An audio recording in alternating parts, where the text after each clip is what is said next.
All right, people. We're going to do a compare and contrast between AMC and GME.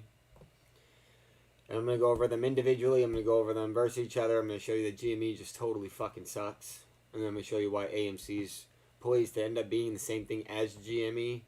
And basically, you got another 100 to 200% to capitalize on AMC. But after that, consider AMC a dead cat as well. I don't see a squeeze coming, people. Unless the squeeze comes on Monday, I do not see a squeeze coming. I don't do cocaine, you fucking faggot ass loser bitch. Da da da da da da da da da. Alrighty. Let's burn their money, people. Let's burn their fucking money, because they don't deserve it. They're all a bunch of fucking assholes. And let's explain why. Let's prove why they don't deserve their fucking money. The only people getting paid on Monday are the people in options. AMC will hit $20 probably on Monday, and the people in options will make plenty of money. But the people in stock are going to be like, it only hit $20. Where's my $1,000? I was going to pay my student loans. I was going to buy a house. I was going to give my family so much money. What happened to my $1,000 a share? Fuck you. That's what happened to your $1,000 a share. You don't fucking deserve $1,000 a share. You guys are bad people. You're desperate. You're pathetic. You're weak. You deserve nothing. Until you come together, until you're organized, until you're fucking true about what you... Bob it.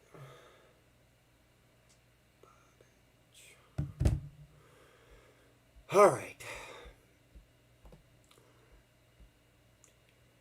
Let's see here.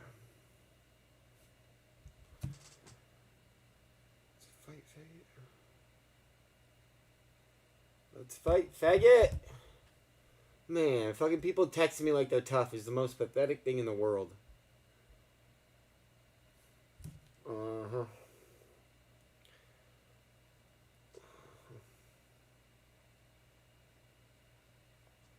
I'm gonna burn the fuck out of your money.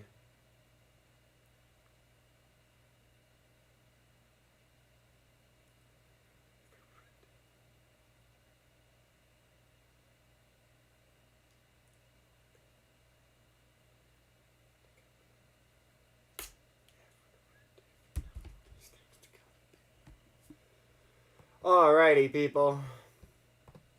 So, on this corner, we are gonna have the one and gay GME. Fucking homo faggot sexuals all inside of investing GME. I've never met worse human beings than the people invested in GME. I know they're majority Democrats, and they are horrible human beings. And they're all greedy. They just want to get rich. They don't give a fuck about you or anything else in this world. They will not get paid. Trust me. GME's not getting paid. Nothing significant. They're not getting paid more than anyone in Doge got paid. Like, anyone that got paid in GME already got paid. There's not more than probably 500% to gain in the next 5 years. If that's what you're looking for, have fun in fucking GME. Contestant number 2, AMC. Much, much, much more primed and better opportunity, but the people suck equally as bad, if not worse, and that is why I'm gonna show you.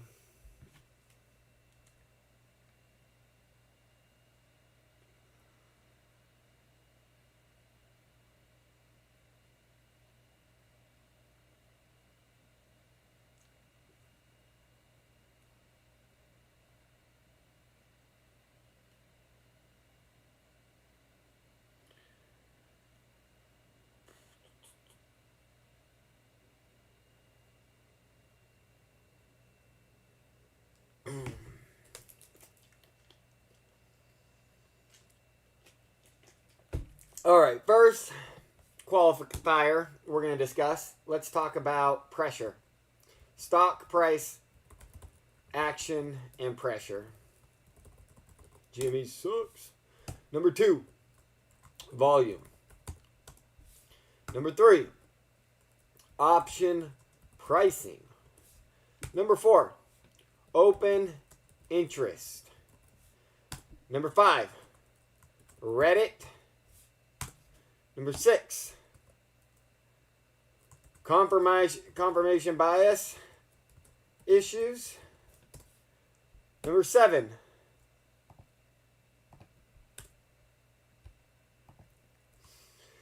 stock halts. Number 8,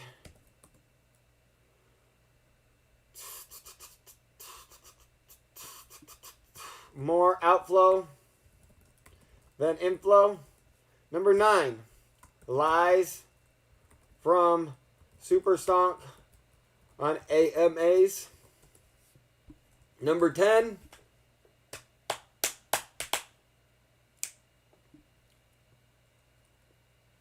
PE ratio and bounce potential.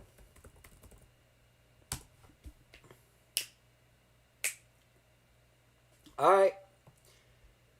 Let's go ahead and copy all this.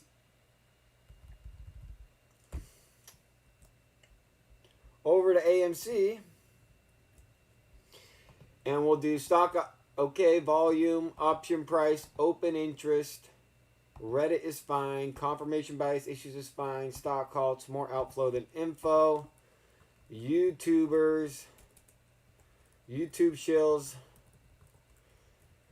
Including Trey and all others. PE ratio and bounce potential. Alrighty.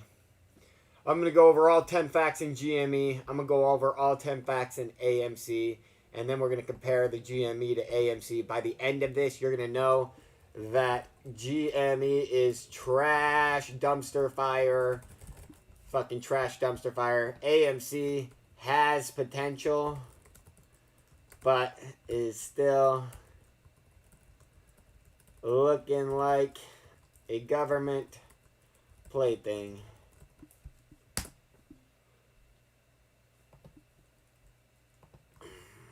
Trash. GME is total dumpster fire trash. Sell your GME. Let me explain and then you'll know why. But GME's dumpster fire trash.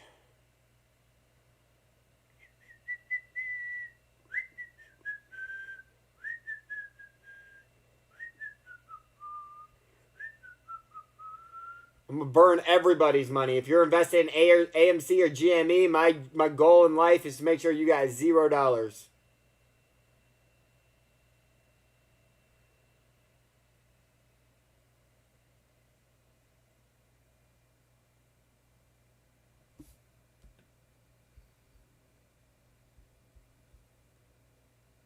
Phone lines are not open, people.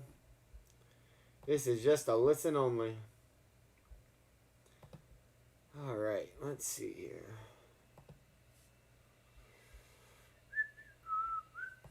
This will also be TA. Okay.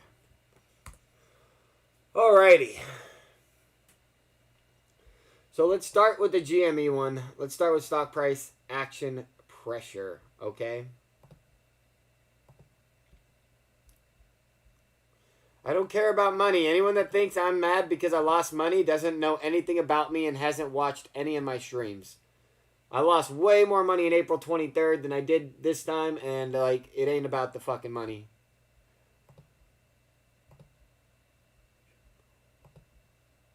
I'm gonna burn your money, little bitches, just because you're here. All the people in here that are talking shit right now, just know you're the reason I'm burning your money.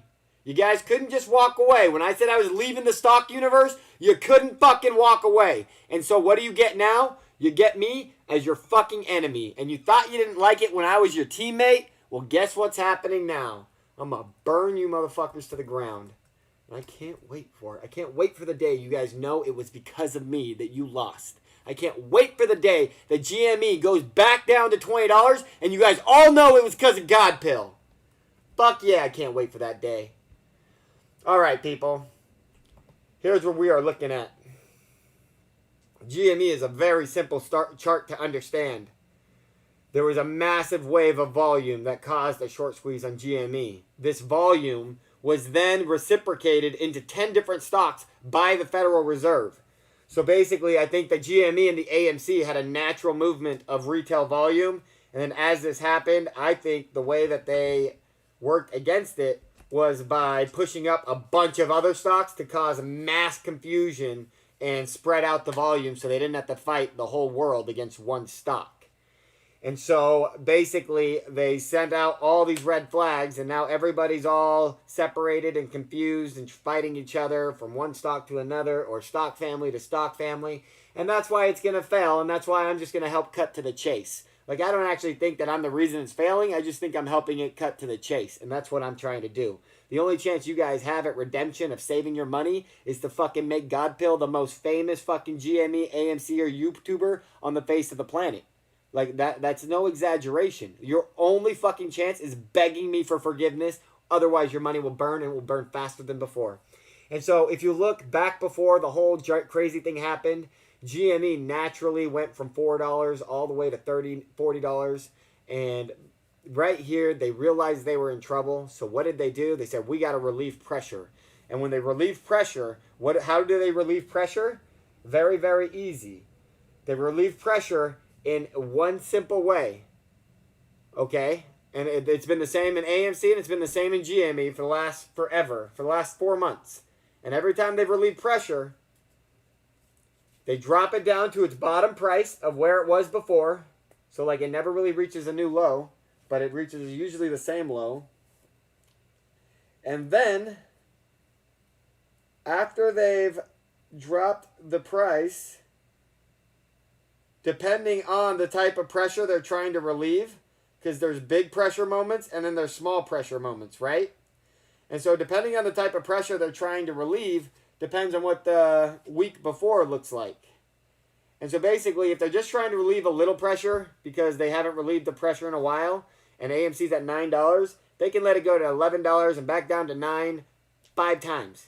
Okay? But then, after doing that 5 times, and there's always a little bit more buying pressure than there is selling pressure, and they don't get enough of the fucking insiders selling their shares to the market, what happens is that the pressure starts to build up and they got to relieve more of that pressure. So that's what we saw here in GME. It went way crazy high. They brought it all the way back down to its old low of the $38. And then they said, okay, guys, we got to relieve pressure. And so what did they do? They gave you one crazy good week. And then they followed it with another crazy good week. And this is where they got all the paper handers. They got a shit ton of paper handers between the 350 and 260 mark. And then people sold there, and so now they're able to bring it back down to this $100 mark. And now we sit between 150 to 200 for 2 months. And now there's no price action. It doesn't got to go up or down more than 5% because they relieved so much pressure when they paid out the money right here. I turned 10,000 into $1 million just right here. Just in this spot right here. They relieved so much pressure and they paid so many people so much money, and then they did it all one more time. Just so that they could control your guys' fucking lives for the next 6 months. Okay? That's what's happening. This is why GME is a fucking scam. They did this on purpose. They were prepared to lose a little bit of money. This caught them off guard. They've been playing a game since this happened. And now they got it all figured out. And now GME is going to fucking trade sideways for a long time. Maybe you guys go back in and buy some more. Maybe they got to relieve pressure and make it go up another 50%. But if we look at the open interest, which we'll do soon, GME is garbage. It ain't never squeezing. Squeezes happen because of the open interest. GME ain't got it. It ain't got it.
It's all about people saying bad things about pill. This is 100% about the entire GME AMC community hating on God pill every fucking chance they get. And now I'm going to burn your money. When I said I was walking away from the stock universe, if I lost my money on Friday, I was prepared to walk away, but you guys couldn't walk away. You guys had to fucking gloat. And so now I'm going to tell the whole world the mathematical reasons why your bet is only a 50-50 bet and why everyone should fucking cash out right now. And hopefully I burn your fucking cash. Hopefully I burn your fucking cash. I didn't join the fucking... Oh, you guys are dumb if you think I joined the Fed. I'm going to burn you and the Fed. You are society. I thought you guys were trying to beat society. You're no fucking different. You guys are society. I'm going to burn you.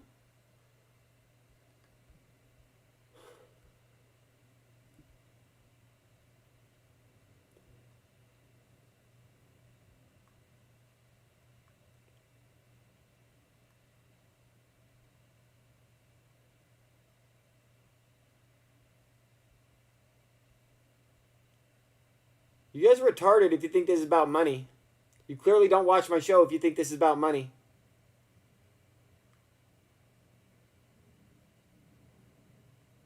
I'm not deleting comments, Scott LeBron. I'm removing people from my chat so they can never comment again.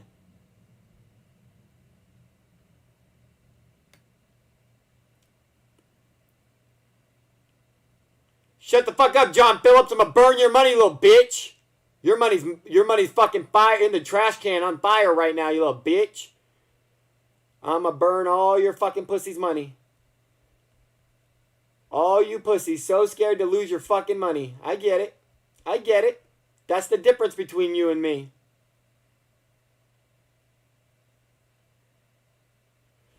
Oh, bullshit, Anonymous. Everybody in GME and AMC hates me. I got 200 followers and the rest of the people just fucking laugh and hate me. And I'm going to burn their money. The 200 followers, like, all I'd say is get the fuck out of GME and only invest in AMC until $30. And then if it doesn't go to 1,000 when it goes to 30, get the fuck out. Because I'm going to burn AMC after it goes to 30. Because the same thing's going to apply to AMC as it does GME right now. Bye-bye, Scott LeBron, you little bitch. If the only thing you've learned from me is how to lose money, then you're fucking retarded and you got the attention span of a goldfish. Fuck all you pussies. I don't need none of y'all. I'm looking for a new base. I want to tell the 7 billion people in the world that don't have GME and AMC why they should never buy GME and AMC. I don't give a fuck about GME and AMCers. You guys can get the fuck off my channel, unsubscribe, and never come back. I'm trying to tell the rest of the world why they shouldn't join you pieces of shit. Nope, we are not working this out, Wreck tonight. I'm going to burn your guys' fucking money. Fuck you pussies. You guys don't deserve money. Alright, so next reason why GME sucks. I showed you the technical analysis of why they're going to trade you sideways for the next months. And all they got to do is raise it another 50%. If you guys buy in too much, they'll just raise it another 50%. And then they'll trade sideways for another fucking 6 months. As long as people are buying options that are short to expire on GME in ridiculous volume, they're never going to let it fucking go up. So GME, a dead fucking cat. If we look at the volume, let's go all the way back to 2020 October, okay? We got a volume of October 21st, 5.3 million in volume, okay? We're never going to see that low of volume. Oh, no, sorry. We had a 3.8, a 4.8, a 4.3. So where's the lowest volume in 2020? We got a 3.1 right here. There's something I saw earlier. Let's start with the 3.1, okay? So 3.1 is basically, there's like a 2.8 or whatever, but 3 million in volume is basically the lowest GME ever sees, okay?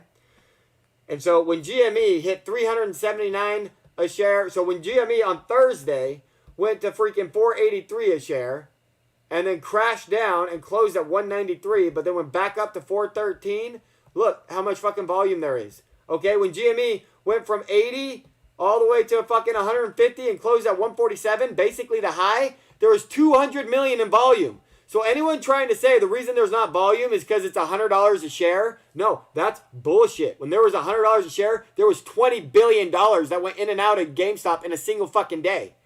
Let's keep looking. The volume goes all the way down, and then boom, it rallies back. Goes all the way down, boom, rallies back. Goes all the way down, and then just no rally. There's no more rallies. And my bet is that all these rallies, all this volume, because we didn't get no volume on the DFV double down. We didn't get no volume on any time that it ever met. Like, volume never kept coming in. And so it is my belief that the volume that we have received is from the feds and the hedgies themselves. And they are making more money off the options expiring every Friday than they are losing off the options. And when you guys make money off stock, they don't lose money. They're only losing money on the options. Okay? Every time that they let the price go up, every time that they relieve the pressure, they're buying a bunch of fucking in the money options, and so their fucking short positions that they have don't fucking lose money. Man, you guys are something else. GME is so easy to discredit at this point. All right, so check. All right, so X means they failed the test. So GME fails the TA test. GME fails the volume test. Now let's go to option pricing. Anyone that says just buy shares and not options is a fucking retard and doesn't understand a squeeze only comes from options. Bobby Holstey's a fucking retard. Get the fuck out of my chat.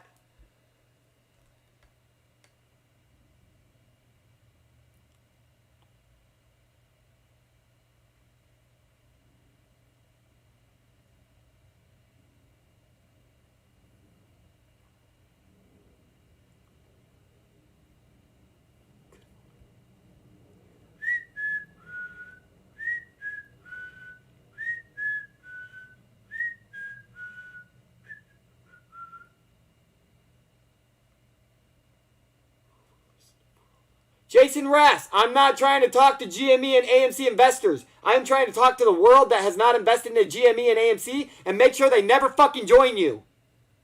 So get the fuck out of here if you got GME and AMC. You don't like what I'm saying. Unsubscribe. Make sure I fall below 1,000 subscribers so I can't monetize, and leave me the fuck alone.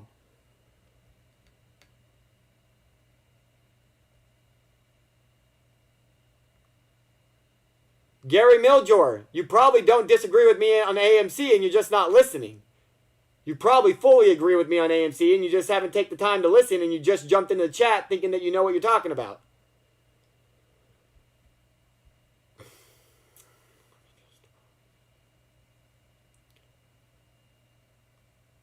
I think AMC is going to $30 no matter what. I think if it goes to $30, it could turn into a squeeze and go to $1,000 because the open interest is fucking strong on AMC. But what I'm saying is, if it goes to 30 and it doesn't go to 1,000, they just put it in the same fucking channel that they put GME in back in fucking February. So if you guys want to fucking ride out the fucking channel, go ahead. But I can make money faster than riding out some fucking bullshit channel. So I'm not going to ride this fucking stock out for the next 6 months. No. I'm going to burn it to the fucking ground, and then I'm going to rebuy back in when it's at the fucking zero, and you all fucking gave up. And then that's when it's going to hit, and the real ones fucking stayed, and we're going to get paid. All you fucking fake-ass posers ain't going to get paid.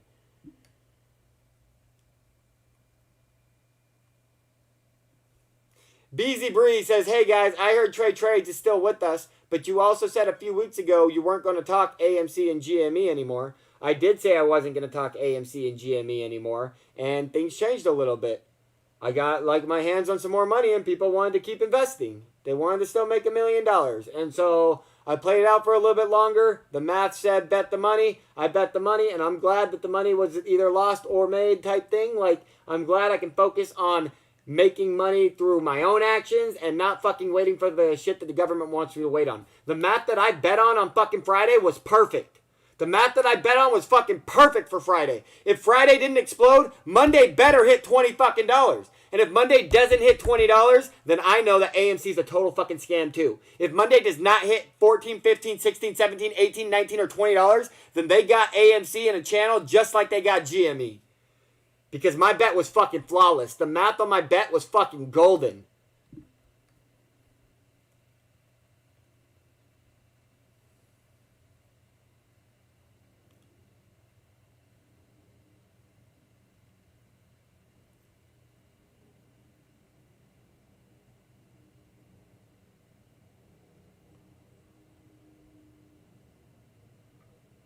Starfish 75. Exactly. I actually think AMC is a good investment. 4 times your money is a great investment, even if it takes 12 months.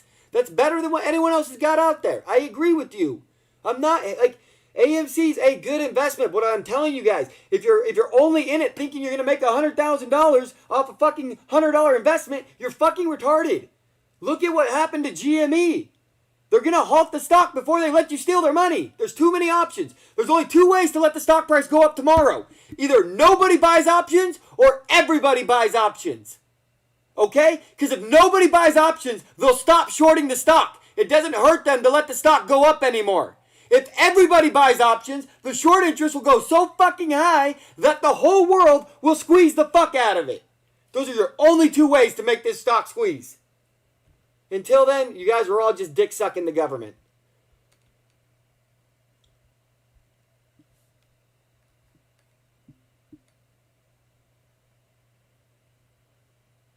The answer to the question of how much money I can lose is more than you can make. I can lose more money in a year than you can make in a lifetime. That's how gangster I am, you little bitches.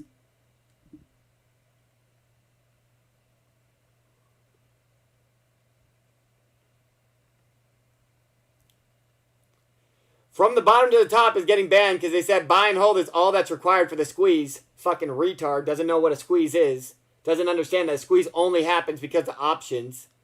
Anyone saying buy and hold is a fucking retard. And you guys are like the other 50% of the reason I want to fucking burn AMC and GME to the ground. Hey, BZ Bree. I'm not, I don't got grandiosity. I'm actually the greatest there ever was. I have released more valuable information on this stream in the last 3 months than anyone has produced to this world ever in the history of mankind, you dumb fucking bitch. You fucking cunt. You don't know shit. And you aren't fucking smart enough, and you don't got the attention span long enough to go back and do your fucking research, and so you're just a dumb bitch that likes to judge people rather than fucking think, because thinking's too hard for you. I get it. I used to be like you. And then I fucking grew up, you dumb fucking cunt. I don't take drugs, you fucking retards. The only thing I do is smoke weed. So you can all fuck yourselves and suck your dick, you little pussies. I'm gonna burn your money to the ground, bitches. I'm gonna burn your money to the ground.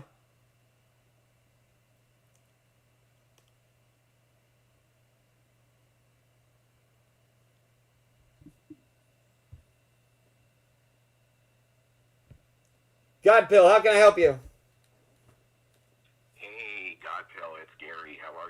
Good, Gary. How are you? Good. Hey, guys, I'm listening to GP this morning. He's not wrong. He's GME and AMC has the hedgies that box us in, and he's right. If people aren't properly invested in the gamma to get it to the next step, it is never going to moon boy. And you either need to learn how to strategically play short and long-term options on this thing, and maybe get a 3x, 4x on your money and be happy with that. But if you're buying and holding and that's your only strategy, even though I love the energy out of you. That's why I listen to you. People don't get that about you. But the truth is, if people don't understand that they boxed us in and this could play out for fucking years, potentially, and they don't understand this and they think it's moon boying tomorrow to 1,000, 100,000, 10,000, they're out of their fucking mind. And I think what GP is trying to say is if you don't put some money into fucking options and help the gamma, it may never fucking happen.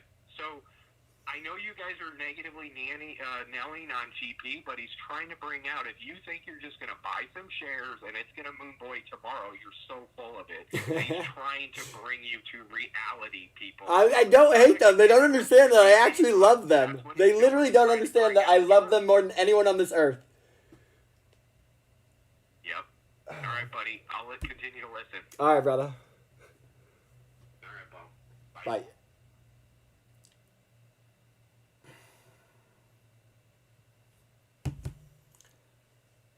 You are fucking poor. You're poor as fuck. Get a fucking life. Fucking joke. Do you want to actually have a conversation, or are you just going to be a bitch your whole life? Are you just going to be a bitch your whole life? Are you just going to be a bitch your whole life? Are you just going to be a bitch your entire fucking life? You never want to become a man? Are you sure you never want to become a man? Like, I can show you how to be a man if you want to man up someday, you little pussy. I can show you how to man up someday, pussy. I'll fuck you up, bitch. Fucking pussies. I prefer sativa. I like to get thinking. I like to get thinking. I like my mind on fucking new levels. Man, it must suck to be you guys, seeing how great God Pill is in comparison.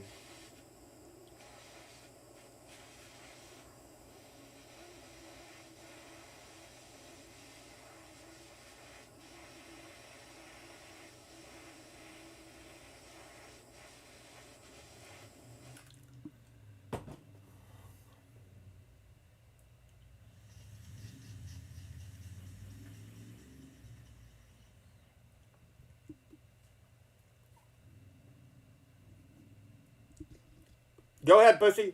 You're fucking so broke. It is fucking hilarious. Everybody else is making money on this, and you're fucking broke. And I'm laughing. And it's pretty funny. I get to wake up and not be you. Never be you. And that makes me feel so good. So good. How many women have you been with? You talk about being a man. How many girls have you been with? God Pill. A dozen. Fucking loser. How many girls have you been with? A dozen. Exactly, a dozen. Whoa, a dozen. You're a I wish it was one. and you're broke. I wish it was one, you faggot. I'm sure you fucked as many guys as you have girls, you fucking faggot. Because if you're the god that you so I am God. I'm not a God. I'm not some God. I'm not a demigod. I am the God. You're a fucking embarrassment. I'm God. It's really embarrassing, dude. You know what? That's what they said about Jesus 2,000 years ago. That's what they said about Jesus 2,000 years ago, pussy. That's what they said about Jesus 2,000 years ago. You're just mad I'm about to burn your fucking money. You're mad I'm about to burn your 401k, bitch. You're mad I'm about to burn your 401k, bitch.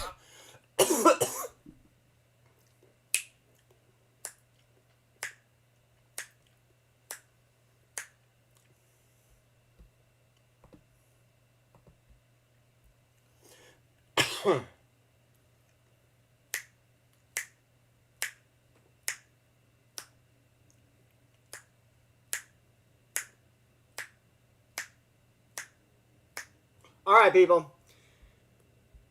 Steve Mackey says, hi, first time watcher here. Hello, Steve. I promise I love people more than anyone. Like, I'm doing this to help people. They think I'm trying to hurt them. But really, I'm just trying to wake them up because they're fucking retarded. All right, guys. So we've done stock price action pressure, why GME sucks. We've done volume, why GME sucks. Because retail, anyone that believes in GME, they are tapped out. They have no more money. That is a fact. And it's likely that probably 10% of the GMEers that we're buying and holding sell probably 10% of their stocks to buy options every fucking week. So GME's just got a lot of bad things going for it. But let's go to the next bad thing going for it, and that's the option pricing.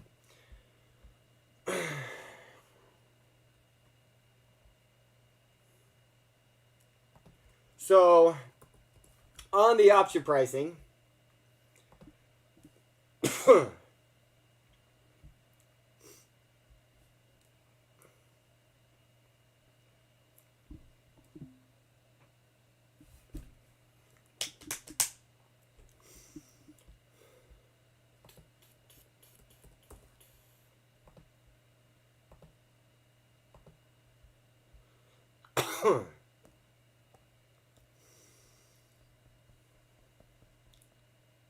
all right.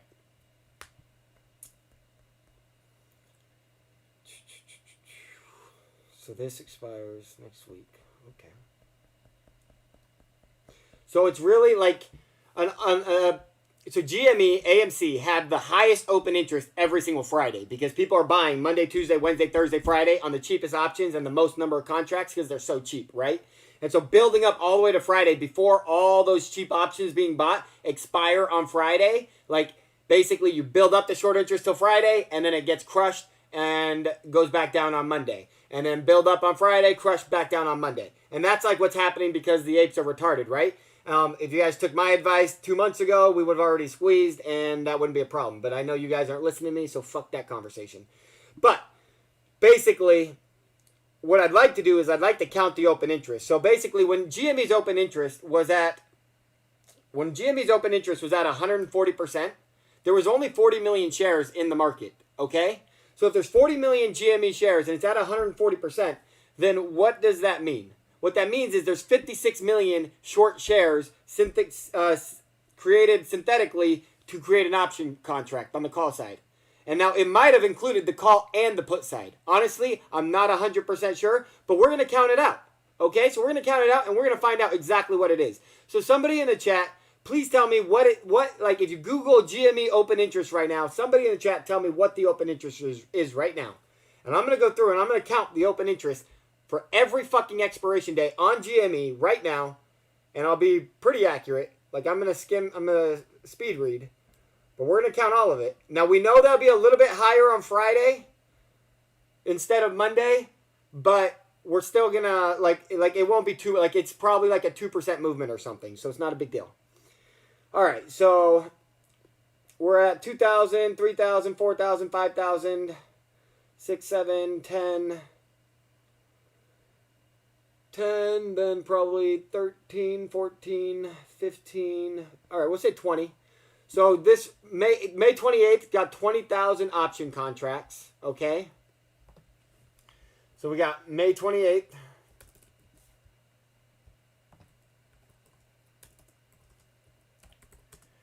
And we got 20,000 option contracts. Oops, it's 200,000. Which we know is each one's 100 shares. So times this by 100. And we get 2 million. So there's 2 million shorted shares on May 28th.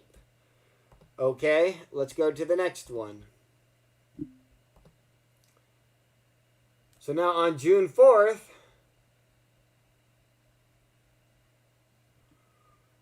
let's go ahead and count. Probably got about... Actually, I'm going to do May 28th again because I was only counting the open interest. I don't think I was counting the volume. Let me do May 28th one more time because I want to say that most of this volume, I'm going to assume about half of the volume is buying power and then just ignore the other half. And so that would mean that 25% of the buying power is canceled out by 25% of the selling power, and then the remaining 50% is all buying power. And so I'm going to add 50% of all the volume numbers, assuming people are more bullish on GME than ever, just because people are retarded like that. For sure, for sure. So, let's see here. We got 500,000, 1,500, 3,000, probably about 5,000. Probably about 10,000, 15,000, 20,000. We're probably at, like, it was probably another 5,000 we had. So we'll change it to 25,000 instead. We'll change it to 27.5 actually.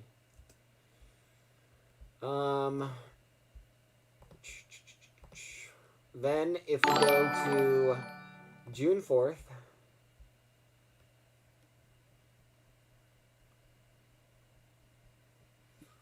all right, on June 4th, we got a couple hundred, so we're probably about 2,000 now with that little bump. 2,000, maybe another 2,000. So we're at 5,000 with that, probably 6,000, 7,000. We'll say 8,000, 7,500 will be more than fair.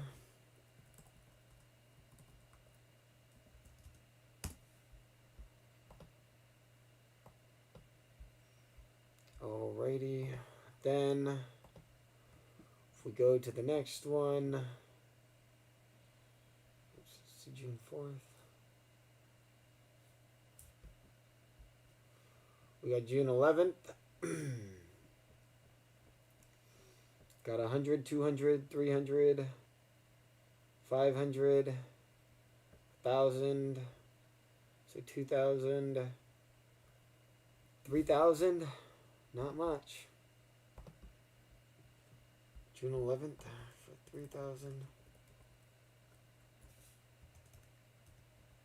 And anyone that wants to count the put volume as open interest as well, you're retarded.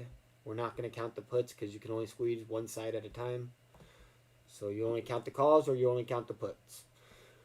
Alrighty. And now we got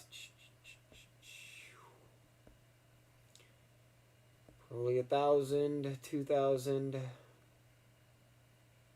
5,000, 7,500, 10,000. We'll say 12,500.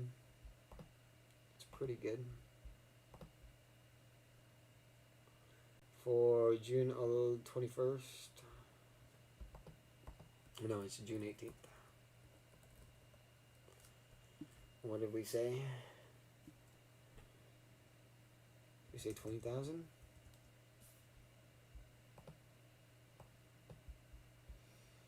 Okay.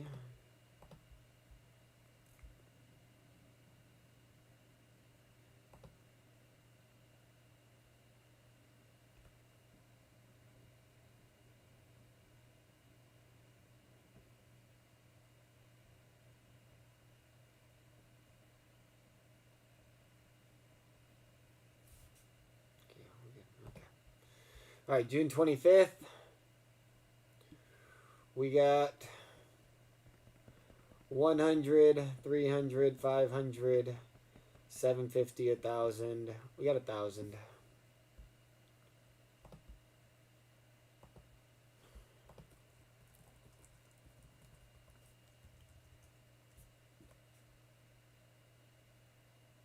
Okay. July 2nd.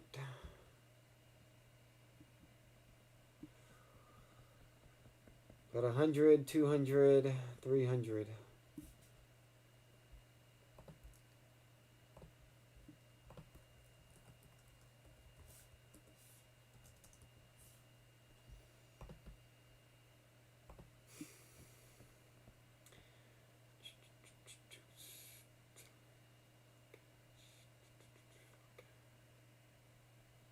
All right. This one we got 1,000, 2,000, 3,000, 4,000, 5,000, 7,000, 8,000, 9,000, 10,000, probably 15,000. We'll say 20,000. We're gonna say 30,000, probably 40,000. Maybe even 50,000. Wow, 50,000 plus that one would be 50,000 plus this one would be 75,000. That's pretty impressive. I'm actually impressed by that. That's the first one that's impressed me. July.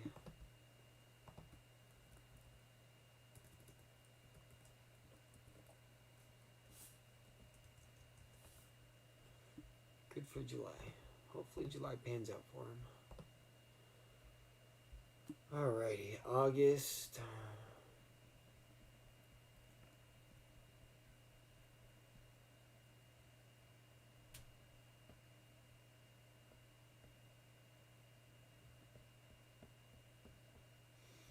August back down to probably 300. We'll just say 500.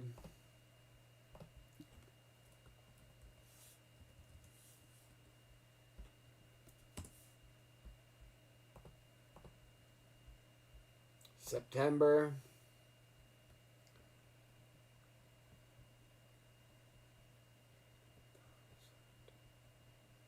Got 2,000.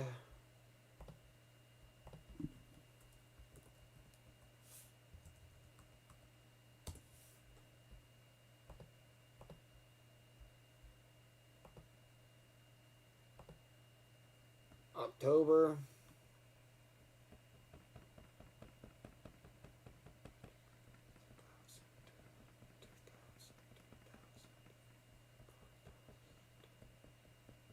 We'll say 5,000.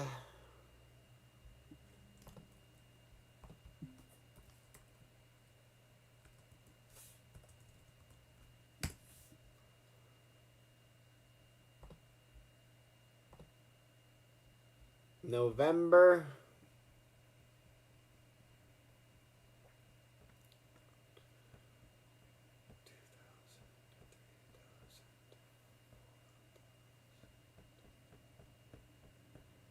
5,000, 6, 7, 8, 9, 10, 15,000, we'll say.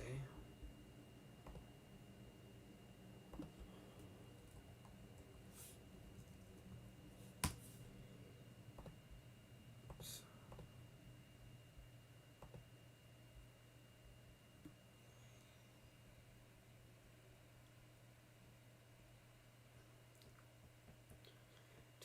3,000, 4,000, 5,000, 8,000, 10,000,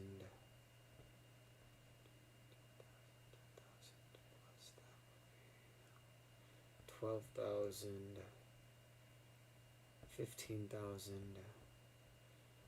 20,000, 25,000, 30,000, 40,000, we'll say.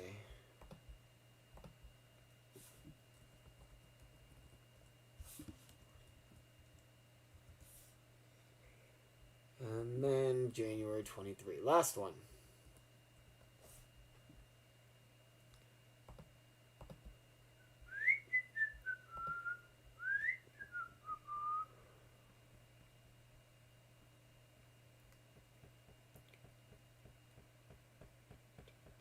$5,000.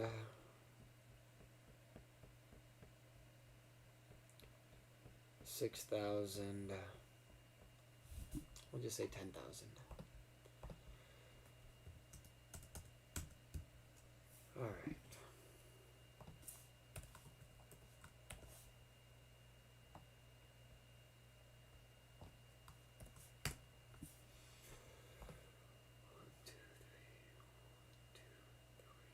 All right. So, here you go, people.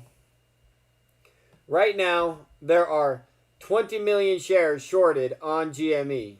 How many option contracts does that equal? This divided by 100.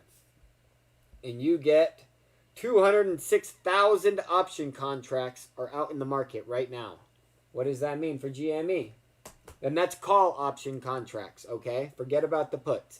If it squeezes upwards, only this 206,000 can have an effect on the squeeze.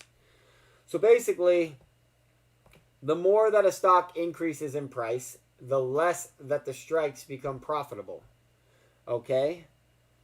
So, I mean, just to make it simple, like, back when GME was at $35, if you bought a $35 strike, it was way cheaper than when GME's at $180 and you buy a $180 strike. Okay? So playing at the money is way different and way more expensive or cheaper is one of the things. But then also, the profit potential becomes less. So basically, your ultimate extrinsic profit potential value, so like if you know that you're trading out of the money options, so if you know that you're trading monies that are deep out of the money and you aren't planning on them going in the money, but you plan on cashing out the extrinsic value and then either buying stock or just keeping the profits, basically, the cheaper you're getting in at the option price, all the way to 1 penny being the cheapest possible price, would allow you to make the most possible gains on the extrinsic value side of it if that stock or any other stock goes up 100%, whether it's in a week or a day, it doesn't really matter, or a month. Like, if you can, as long as you still got theta to play it, that 100% spurt is going to rewrite all the numbers and the volatility and everything. And unfortunately, you just don't make quite as much ROI or X's on your money for the same amount of movement that you'd see when the option contract is 1 penny versus when the option contract is $10. Okay? I feel like that should make pretty good sense. Like, the best way I can explain it is when I had my $100 strikes for I mean, this isn't the best way to explain it, but this is a good example. When I had a $100 strike on GME when it was at $46 or whatever, and it went up 100% to $100, my option contracts went from a 26-cent ask price to an $18 ask price. When it went up another 100%, so it basically went from $100 to $200, I had $100 of intrinsic value, right? $100 of intrinsic value means each contract should have been worth $10,000. If each contract is worth $10,000, then my portfolio, those I would have cashed those out for $1.2 million. But guess what? I only cashed them out for $500,000. And it's because as you go into the money, they actually start to take away your money until you get so deep in the money that it, like, basically once you hit at the money, you're only making the same amount as if you just bought regular stock. And so if it goes down, you lose all the X's you just gained, where if you put it in stock, you'd only lose 50%. Oh, man. All right, so we understand that the open interest has 200,000 contracts. We understand that AMC has over 1.3 million contracts, but I'll go over that later. That may have changed after the Friday expiration, because the Friday expiration had 300,000 contracts by itself. This last Friday, there was a lot of contracts. So we know. Oh, so that's the other thing. The biggest thing about open interest and squeeze potential and all this stupid shit. So we're covering these at the same time. Option price and open interest.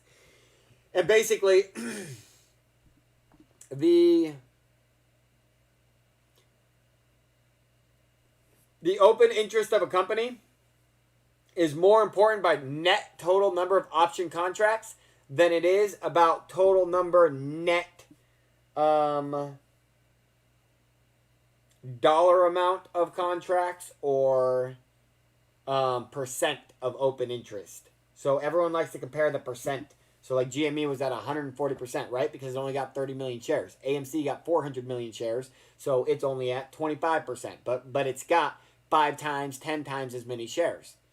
And so basically what it comes down to is that they try, like, the open interest for the percent only matters in one context. And that is the rest of the world will join you if you make the open interest 100% on any stock. The rest of the world will come in quickly to squeeze a stock if the open interest is at 100%, regardless if the stock is supposed to go to 0 or not. And so nobody's doing it, like, nobody's talking about the correct stock price action pressure on GME. Nobody's talking about the volume being a total bust on GME. Nobody's talking about the option pricing having been, like, reset and redefined under GME, which again is quite the bust. And then nobody's talking about the open interest and how the open interest on AMC is so much better than the open interest on GME. And then let's go to Reddit. So actually, let's go see how stupid the chat looks right now.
Canadians can do options at Quest Trade.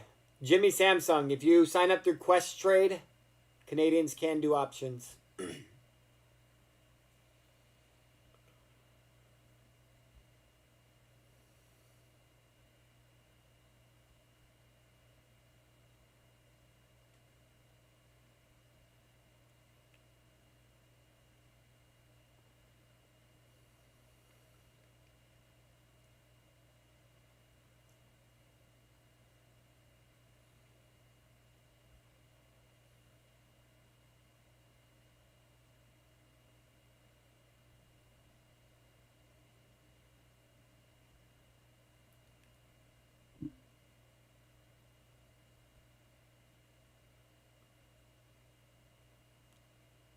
Thank you, Ironhead Mafia.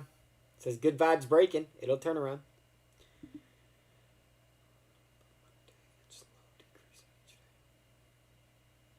Joe Hill says AMC will run up Monday and slow decreasing each day. I kind of agree with that. I think Monday's going to be a big day, though. I think I missed it by one day again.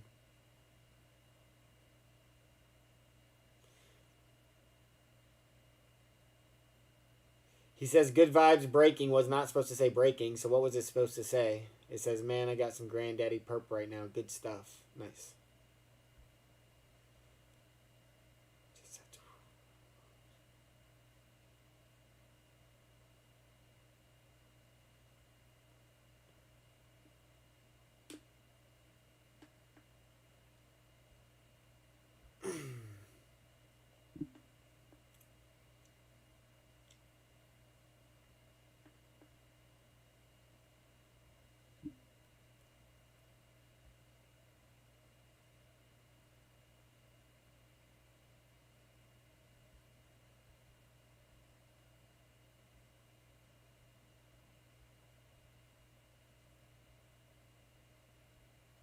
I am not buying puts. I don't play puts. Puts suck. If you guys keep doing my long-term play, stop playing puts and short the stock. It's better to short the stock than play puts if you're trying to make money on the way down. But I will not be buying puts, and I will not be shorting the stocks. I'm not trading GME or AMC until you guys beg me to. I feel like Wanda got forced to sell their fucking shares to stop the God Pill from getting rich.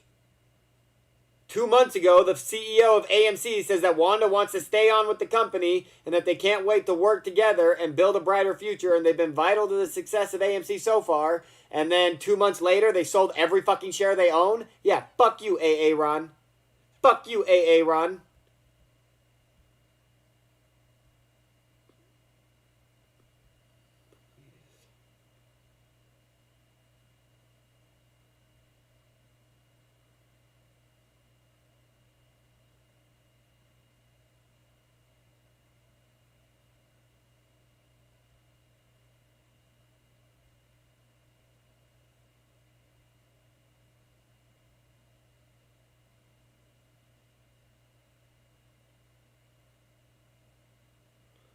Jessica Johnson J says, what happened, Godpill? I missed yesterday. Who hates you? Just everyone. It's been 3 months everyone's hated me. Let's not pretend it's not the case. I just can fucking overcome it, unlike you bitches. And I was going to walk away from stocks and focus on my roofing and all this other stuff, and I'm still going to do all that. But instead of just doing that, I'm also going to explain why GME is a total bust. And like GME is only a long-term play, and AMC only has a chance for a squeeze if you apes don't keep being retarded. Godpill, how can I help you? Broke again, eh, nigga? Broke What up, pussy? You want to fight? You want to fight, bitch? Stupid fucking call off, you fucking retard. How much money did you lose yesterday, bitch? Are you calling because you're crying because you lost money? I didn't lose anything because I buy and I hold the stock. Oh, the retard that buys and holds and does no value to anybody. Nice. The retard that's buying and holding offers no value to anyone in this world. Congrats, man. The weakest of the weak. The weakest of the apes. The baby apes. The buying and holding apes. The weakest of the apes. The ones that can't talk. The ones that can't back up math. The ones that can't do anything except say, oh, you're broke. Ah, la, la, la, la, la. Confirmation bias. I love it. Let me suck Trey's dick. Ah. Or fucking whoever likes GME's dick. Ah. Godpill don't like GME no more. Fuck Godpill. Ah. Ah.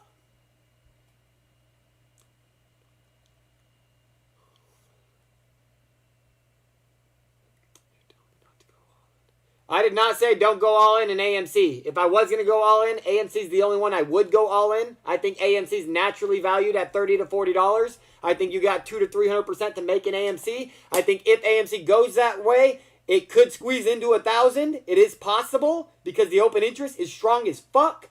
But if you made the open interest stronger, it would guarantee go to 1,000. 100% guarantee. I can guarantee it. But you guys don't want to talk about that. We already tried talking about that. So fuck that. You go get your AMC, get your 200%, and get the fuck out. That's what I recommend. If you can time the options right, make a freaking 10x, 20x on your money. But other than that, get the fuck out.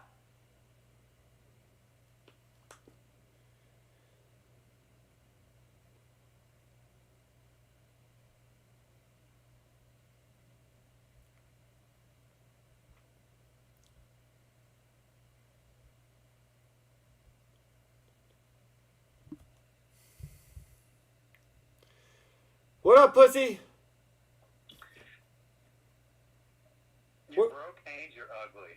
Oh, And you that's have a good one. small-ass room. That's a good one. If you had anything, you'd have your own shit. You'd have your own car. You wouldn't walk everywhere. Oh, yeah? But you're not. You're unstable. You have no fucking following. I'm the And brokest have person no you know. money 'cause you're Hey, right now today, you probably don't know a person more broke than I am. Right now today, you probably don't know a person that has less money than the God Pill and is in more debt than the God Pill. You're ugly. Your glasses look like shit. You can't even box. I saw the boxing video. You got your ass beat. You got your fucking ass handed to you. Got my ass handed to me. You got mental problems, and I'm pulling for you. I hope you get some help. You're so pathetic, dude. You're so pathetic. You've clearly watched none of my videos. You're so pathetic. You're clearly the most piece of shit person to walk this earth. You are clearly the most piece of shit human being to ever walk this earth. Oh, you guys are funny. I'm gonna burn your money so fucking hard. I'm gonna burn your fucking money, people. I am gonna burn your fucking money.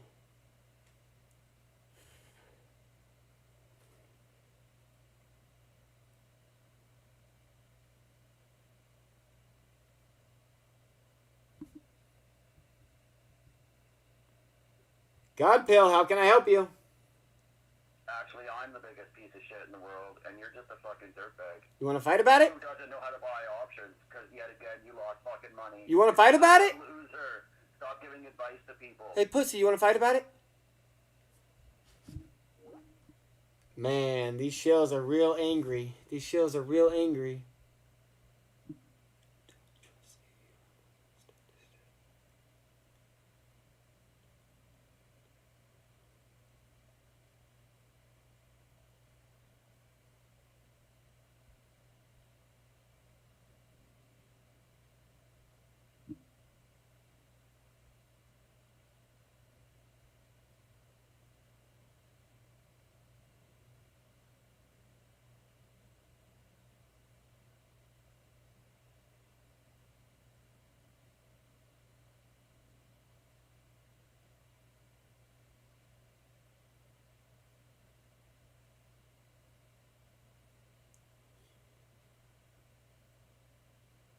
$10,000 shares is literally nothing. They owned 30 million shares. If they own 10,000 shares, that means they own nothing.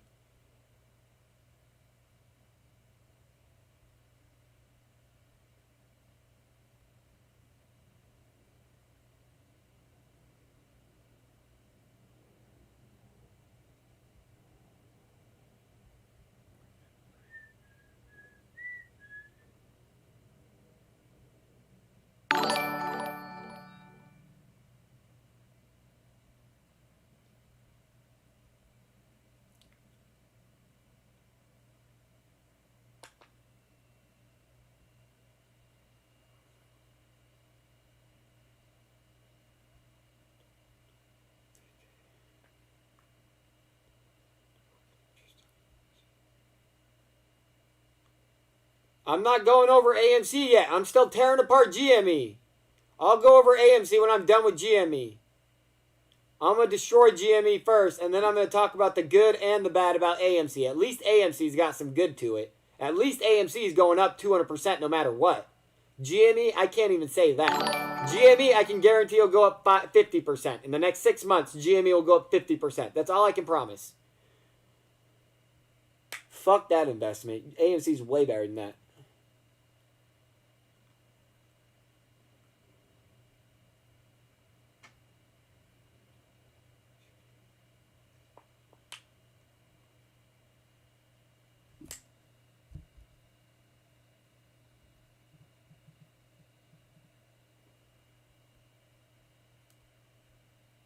Gary Miljor says God feels so misunderstood.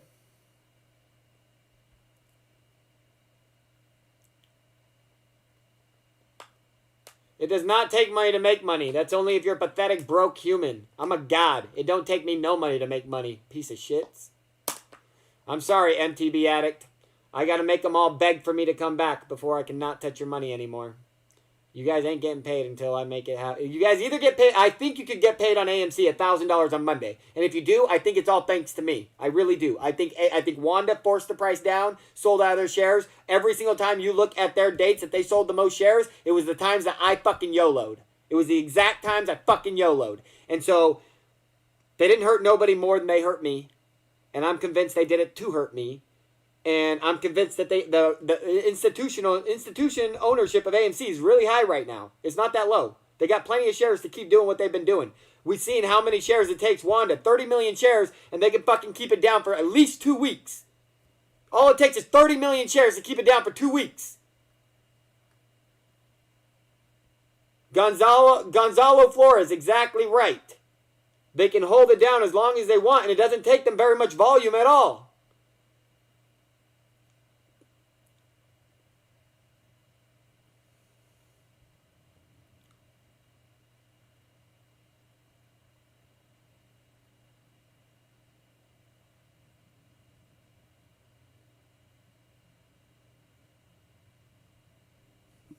Ironhead Mafia. The shares have been there the whole time. I don't think there's one fake share out there. I think the numbers are legit, and I think we just got tapped out of volume, and that we're buying $10 shares at a time, and we're buying more than we're selling. But at the end of the day, the institutional got enough shares that they can keep up. Like, unless we get a wave of volume like back in January where they can't keep up, it's just not going to squeeze. It won't squeeze.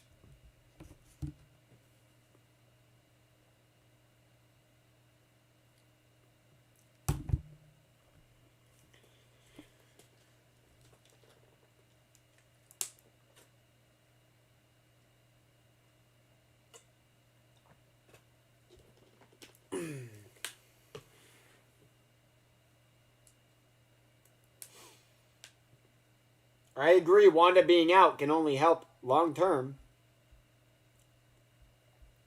Alright, guys, so let's keep going. Why else does GME fucking suck? What are the other things we're talking about here? Alright, Reddit. Godpill, how can I help you? Hey, why don't you try and borrow some viewers from Trey and Matt, you fucking loser? Try what? Go borrow some viewers from Trey and Matt. You can't seem to get anybody on your fucking channel. Oh, Fucking good one. homo. Good one. Good one. You're laughing at your own jokes? Do you see how much he was laughing at his own jokes? Wow. That was funny. That was funny. Alright, guys. So we got Reddit, and we got confirmation bias issues. Alright. So these are kind of the same things, but let's go ahead and talk about it. So what's wrong with fucking Reddit right now? Where do I fucking begin? Let's start from the beginning, I guess. From the beginning that I understand Reddit. So, first off, a couple years ago I got into Reddit, and I got on Jordan Peterson's page because everyone on Jordan Peterson acts like they're willing to have the hard conversations. And I start having the hard conversations back there, and it eventually turns into everyone hating on me. So I tell them I'm a god, and I'm Jesus, and I'm either Rick or Morty, or I'm fucking Jesus, and I'm gonna fuck everybody up, and all this other shit. And so I get banned from Reddit. I come back only for this GME thing on, like, probably January 29th is probably when I signed up. And basically, there's 2 million subscribers to Wall Street Bets, and that was all there was. There was no r/GME or anything else. And it was just Wall Street Bets, and they were so united around GME. It was all about GME. And then, like, 3 days into February, it went heavy AMC as well. And then, all of a sudden, it went to 8 million subscribers, and it went total anti-GME, anti-AMC. And so that's when Wall Street Bets was compromised. The old owner of the page was somehow able to legally reclaim ownership and then just totally ban all the moderators that were so pro GME and AMC. Then there became r/GME and r/ let's say AMC stock, r/Wall Street Bets new. Out of all of them, so r/GME had its own problem. It became a GME sub only, and then they had a falling out with each other. And basically, there's always like a group of moderators that are in charge of these pages, and they're creating this DD that everyone loves and sucks their dick for. And they get all the awards and all the recognition, right? And like they just get all the following. And basically, if anyone says anything against any of the DD that everyone's believing for the day, even if you're right and you're just a week ahead of everyone else, they will crucify you. Like, they will not let their opinions be challenged. And so it's so funny to hear people call in and be like, why are you banning people? Why are you canceling people? You don't want to hear other people's opinions? No, you motherfuckers are the ones that are scared to listen to other people's opinions. I already know your fucking opinion, and I'm just sick of hearing it. You're fucking wrong. And that's why I'm going to burn your money. GME's going to burn, people. DFV's $30 million going to zero. Ryan Cohen going to zero. I'm going to buy the company and just file bankruptcy even though I didn't need to. And just lose. I'm just going to burn my own $20 billion after I make $100 billion just to say fuck GME and everybody on Reddit. So r/GME does this stupid thing. Then r/GME breaks off into r/Superstonk. And now we got these AMAs happening on YouTube every week. And guess what? These AMAs are the ultimate shill fest. These AMAs, they're bringing on people that are 80 years old that have supposedly been your greatest advocate for protecting the stock market, and they've done absolutely fucking nothing except win themselves fucking money in court. All they are is a bunch of fucking lawyers that want to win and capitalize on fucking events, but they're never looking for case law. They're never looking for permanent solutions. Fuck all of you. AMA is lying to you. AMA is telling you that there's an infinite number of stocks out there. That's false. If that was true and they know AMC's going up, Wanda would have never fucking sold their shares. Wanda had to sell their shares in order to stop the God pill. They do not have an infinite amount of shares to sell. But retail's fucking broke. Retail's been tapped out for 3 fucking months. And so now they just do this up and down bullshit so people have what little money they have, throw it into options, and then they lose their money. And everyone's like, oh, you should have bought stock and hold. Well, then there's no fucking squeeze. Pussy. So Reddit is the worst. Confirmation bias issues is the worst on Reddit than anywhere else. Like, basically, they are just the worst human beings you can imagine. And now AMC, I can't tell the difference. I thought AMC was different. I thought GME was the rich people, the people that had $100,000 to $1 million, and they just YOLO'd into GME because they believe in the movement, and they say fuck the government and all this other stuff. I thought that's what it was. I was wrong. And, well, no, I mean, I was probably right about who it is, but I was probably wrong about them saying fuck the government and all this other shit. That's probably only 10-20% of them. The majority of it are just fucking retards that want free money. So then I thought AMC was the broke people. I thought AMC was the 100 shares a person and there was 10, 20, 30 million investors, right? But no, we got 3 million investors. The average person's investing $5,000, $10,000, $20,000, which is still better than what the GME thing is. But the problem with AMC is you guys all got the same confirmation bias issues. And I can't be part of a community that won't accept the truth. I can't be part of a community that will not listen to reason, that will not listen to mathematical proofs, that will hate me when I make a YOLO bet telling you it's a fucking YOLO bet, and then because I show you the math and you say the math is great, and then you lose fucking money, and then you come and blame me about it. That's your fucking fault. Retards. We're all just fucking investing here. Like, my math was on point. You can call it gambling, but it was fucking investing. And I guarantee one day we're going to find out that God Pill should have made a shit ton of money in the last 4 months. And that had they not broken the law, nobody would have made more money than God Pill. You fucking retards. Alright. This one's a big one. Open interest is high on GME and AMC. We have seen them. So, GME and AMC made so much money in January. When AMC went to $20, up 400%, and GME went to $400, up freaking 1,000% in the last 2 weeks. You know what happened? They halted the stock, and you know what they did? They allowed people that had stock to only sell. You know why they did that? There's only one reason they did that. It's because they lost so much goddamn money on the options. And they know that if they turn it back on without relieving the pressure, The option squeeze is going to force the price way, way, way the fuck up. And it's got nothing to do with the buyers and holders of the fucking stock. And so, they halted it and they allowed the selling. And since then, GME, like that's what made me buy in. Seeing people lose that money in the options, I knew they were going to get a chance to get it back. And I was right on the GME, and I got to participate in the GME bounce. The AMC bounce still has not happened, and I'm telling you, the AMC bounce will happen, but after them watching this, the bounce is probably going to scale out between 30 days. So I wouldn't buy any options with less than 60 days to expire. Because any type of bounce that they are going to try to relieve pressure, if they're going to let it go to $30, it's going to be $2 a day for the next 15 days. Like seriously. They are not letting this thing fucking bounce. It crushes them, and it could cause a squeeze that they can't control. And they're never going to be allowed to open up just the selling side again. There was so much heat they got for just opening up the selling side. If they ever do that again, I promise you they will go to jail. And I promise you that's never going to happen again. And so their mindset is we can never let it get that bad again. And so the only way the squeeze is going to happen is if you force it on them. And the only way to force it on them is by listening to God, Bill. So until you do, I will make sure that nobody else in the world invests with you and that they are with me, and I'm going to build my own army, and they're going to be ready to invest and do whatever I tell them to do, and I am not going to tell them to fucking help you motherfuckers. That's for damn sure. That's for damn sure. All right, so stock halts. Like, major, like, this is questionable for AMC and GME. Like, this is why I say buy options, cash out at $30 or $40, because I just don't think they'll let it go more with the halts.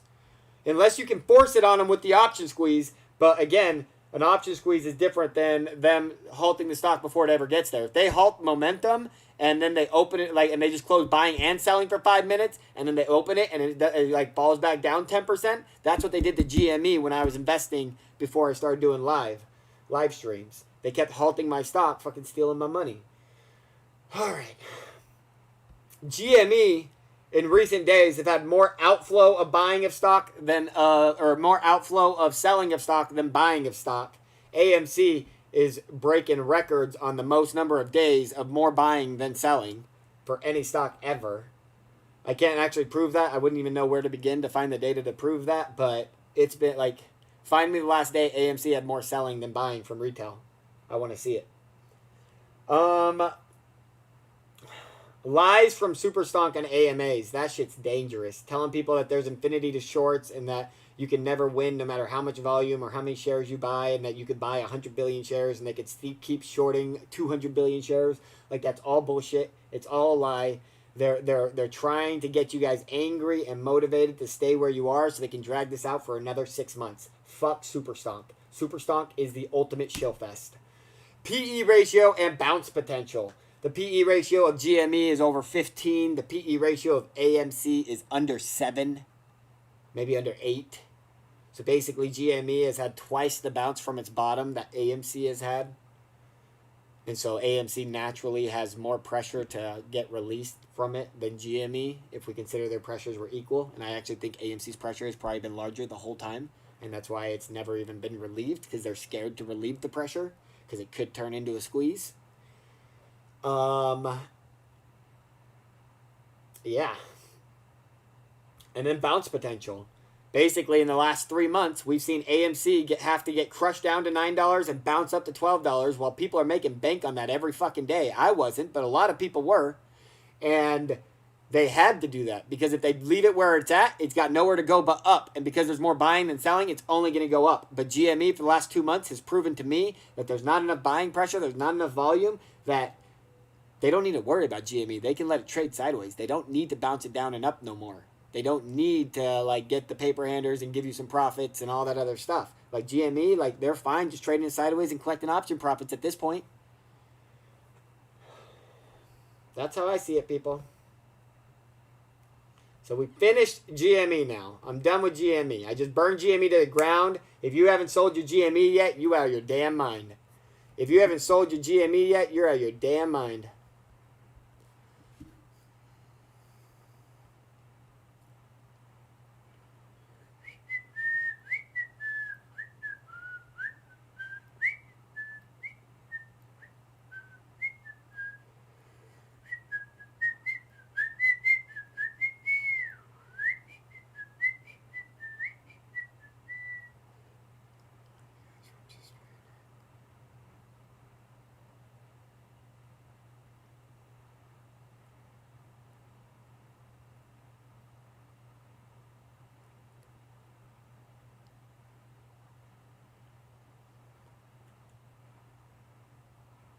Ironhead Mafia says, this dude is great. His delivery needs work sometimes, but I won't hate you because of that. Thanks, man. XVD says, damn, yo, are you good? I'm the best, bro. I'm the best. If you need your money for your kids, move it from GME to AMC. That's all I'd say. Otherwise, get the fuck out of the stock market.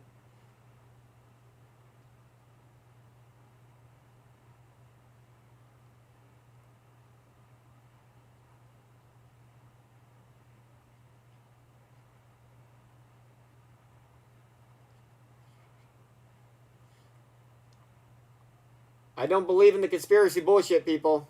I believe the numbers that we're seeing are legit. I believe the numbers we see are super legit, and you guys just aren't good investors.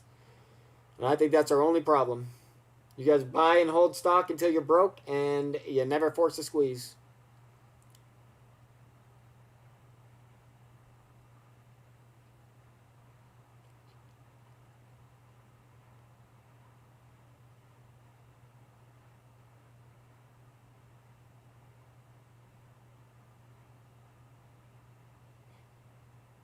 I think GME is a great stock for a value stock, like a long-term stock, if the world's like going to go the way you guys think it is. But if the world's going the way I think it is, like there is no great stock 5 years from now. The only thing to bet on is God Pill. So good luck with that.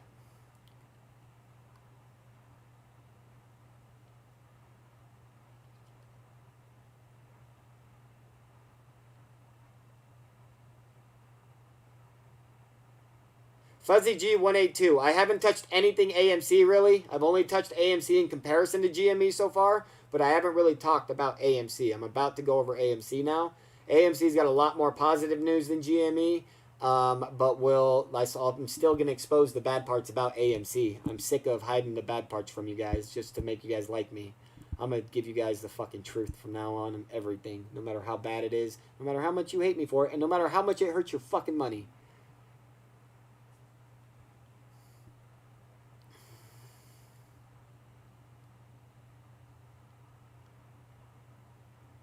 I am not bearish on GME as like a future of the world in 3, 4, 5 years. They're hiring the right people to become the next Amazon, sure. But I'm super bearish on them for the next 12, 16 months. As long as people are buying options on GME, it will not moon. And they've already relieved enough pressure to trade it sideways for another couple months. If they have to relieve any pressure, maybe it'll go up 50%, but it's not going up more than another 50% in the next 12 months. I can already see it. AMC still got a 200% bounce that needs to happen. So why you wouldn't be an AMC, I don't understand.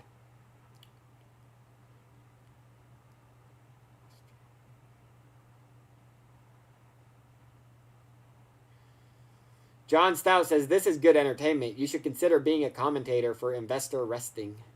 I don't know what that meant, Investor Wrestling.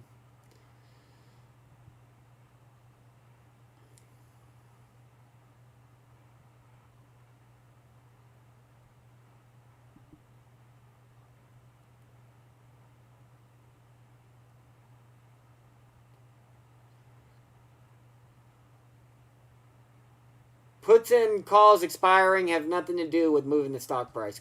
Puts and calls don't move the stock price, people. They might hedge somebody's bets, but they don't move the stock price. They might gauge sentiment of the market, but they don't move the stock price. Not even when they hit in the money.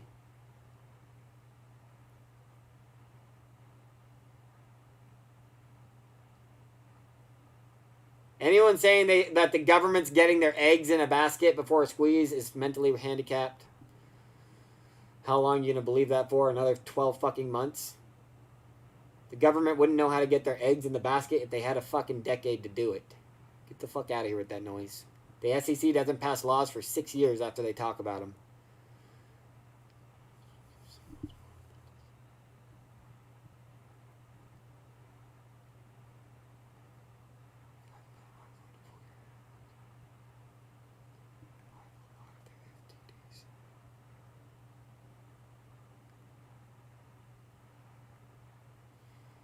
Don't talk about FTDs in my channel. FTDs are full of shit. That's more AMA bullshit.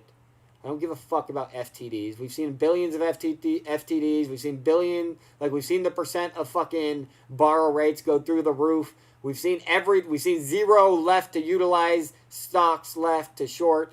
Like, we've seen every fucking little gay boy thing you guys like to talk about, and it never does nothing. So fuck that shit. Don't fucking talk about no FTDs in my chat.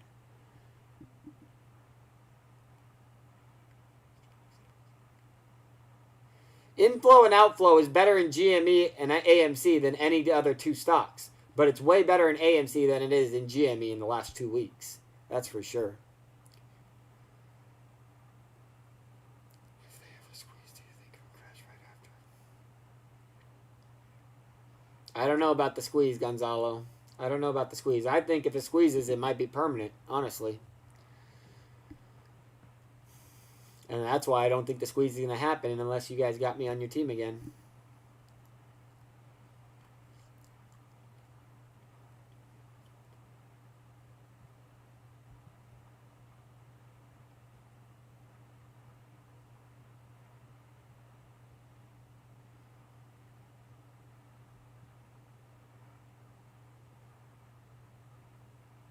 You guys are crazy to think the SEC or the government's going to do anything for you. The Democrats hate you people. You guys are so funny.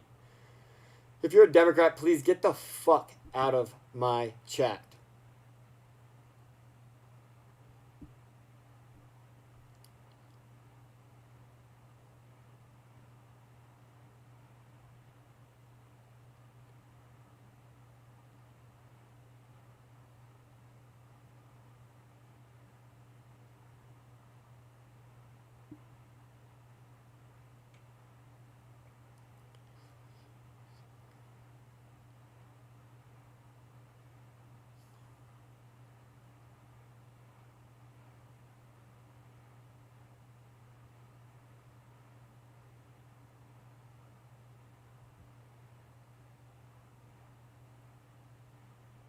The retard that's got $7 of GME wants to say this guy knows nothing and he knows more about GME than I do. What a fucking idiot.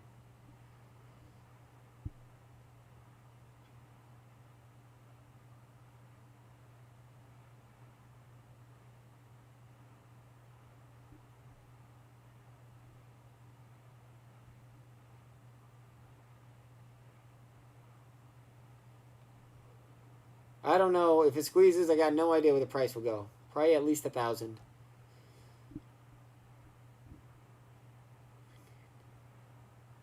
I don't think it's not going to squeeze, people. Just stop worrying about the AMC squeeze. It's going to go to $30, but it's not going to squeeze. And if it does squeeze, they're going to halt the stock. So, like, you guys, like, the only way it's going to squeeze and squeeze permanently is if you guys build the short interest to 100%, and no matter how many times they halt the stock, every time they open it, it keeps on squeezing. But you guys aren't smart enough to do that, so we'll forget about that for now. Goodbye, Gub1, you little bitch.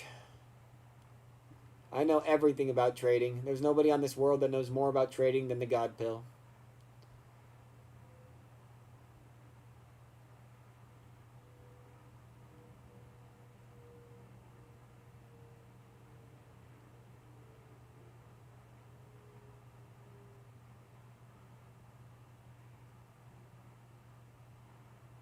GME is done. The hype of GME needs to be dead.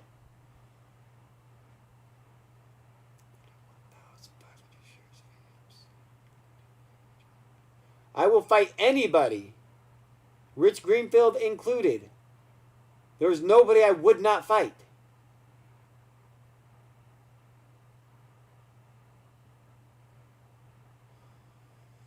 Fuzzy G182, when you have a ton of inflow and a little outflow and the price is going down, that means the hedgies and institutional traders are trading with themselves to force the price down.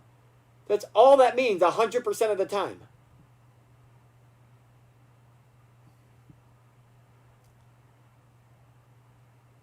I don't want to lay out my best case for AMC. I'm laying out my worst case for AMC, motherfuckers. It just happens to be better than GME because GME fucking sucks.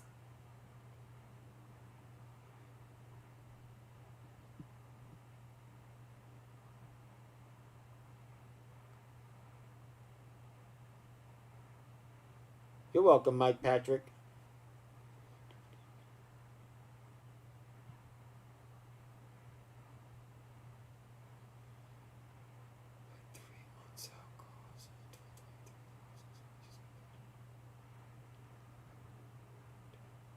Bye, Joe Hill. Democrats are pussy-ass bitches.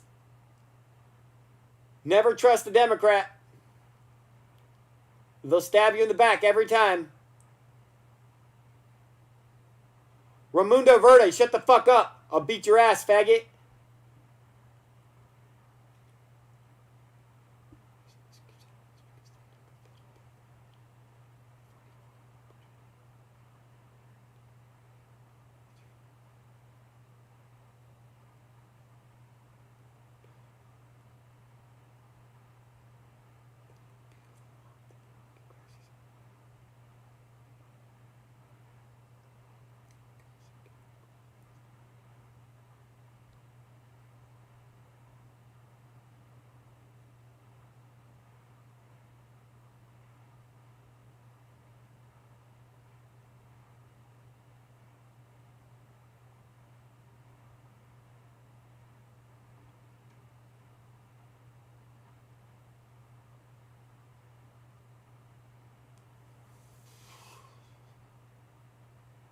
Patrick Tracy says, how would we up the short interest as a whole in AMC?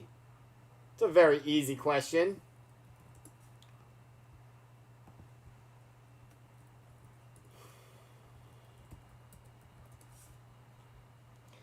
If we go to my channel and you go to playlists and you go to sell your shares, buy options, AMC, and we go to retail can win AMC now without outside help. This is how we stop asking for whales to come save us. And check this out. So I assume 750 in this example. So AMC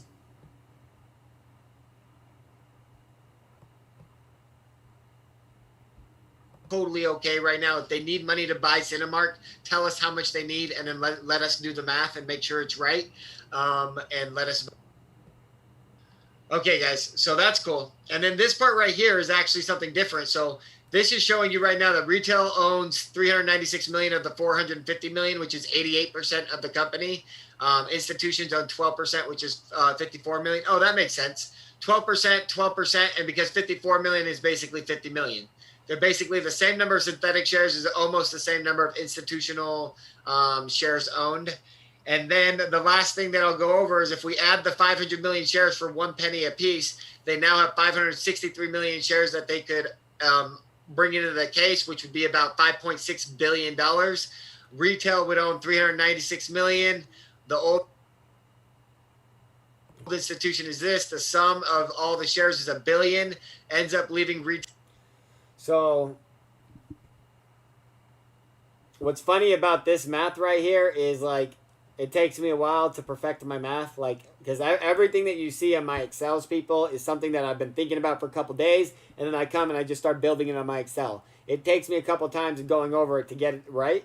But basically, to answer your question of how can AMC be individually responsible for getting the short interest to 100% and forcing other investors to come in and force the short squeeze to where no matter what, it goes to $1,000 without fail, there's an easy way to do this, people. All right.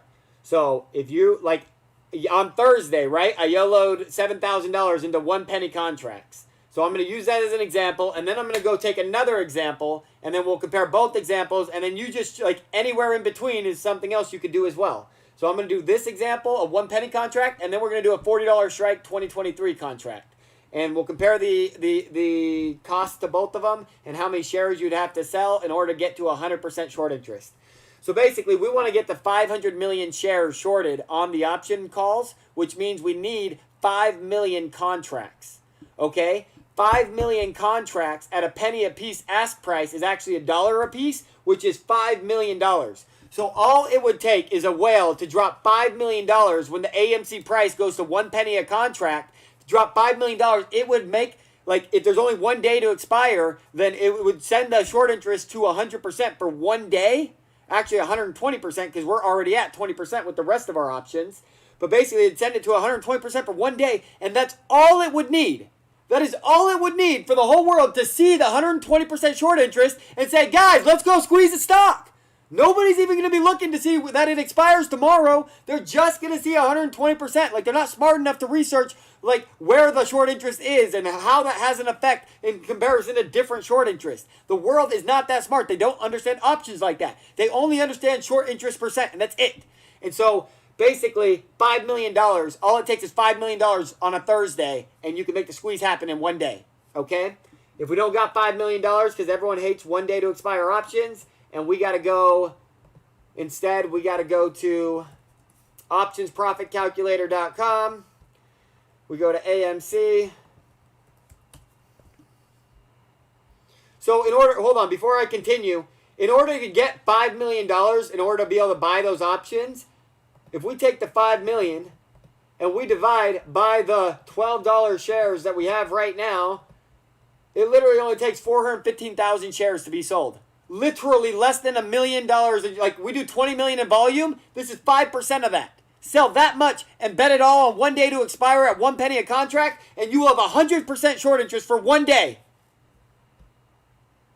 Fuck. That's what I tried to make happen on Friday. Thursday and Friday. I thought, like, I already saw the short interest go up 3, 4, 5, 6, 7, 8%. And so I was like, well, I'm going to add to it and hope that this is the fucking squeeze, because all my other math was aligning too. All right, so if we go to January 2023, we go to $40 strike, they're $292 a contract, and we know each one's 100 shares, right? So if we want 500 million shares shorted, and we know that the 500 million shares, each option contract represents 100 shares, then we need 500 option contracts. And if we know they're 292 apiece, then you need $1.4 billion to go on the January 2023 $40 strike in order to have 100% short interest. If we divide this by the $12 that a share is right now, you would need to sell 121 million shares. Okay? If you don't like that, because if you sold this 121 million shares, basically, and the institution buys them, then retail is only going to own 45% of the market, right? So that doesn't really work out for me. I don't like that. So what do? I can either wait for AMC to drop back down to $10, and this will only be at $200, and so now it's only going to be, it's going to be 2/3 the price, or I can come, let's just say September. Let's say we think it's going to happen by September. Now it's $1.07. It's $107 for one contract, right? So, basically, if I take the 500 million shares we need shorted to get to 100% short interest, we divide that by the 100 shares for each option contract. We know we need 5 million option contracts. Times that by the $107 for the September $40 strike, and we need $535 million. If we divide that by the 12 for the cost per share, all we need is 44 million shares sold, 45 million shares sold, and we own 450 million. So we would still own 75% of the company, but you would put the short interest at 100% on AMC. And the whole world will now come in and buy the stock and send it to the fucking moon. Holy moly.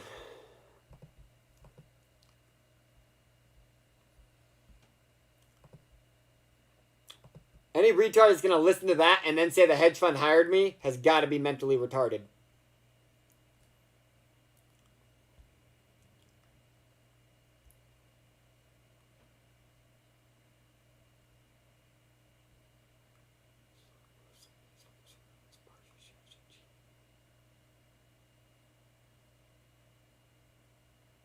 Exactly, Rich Jacob.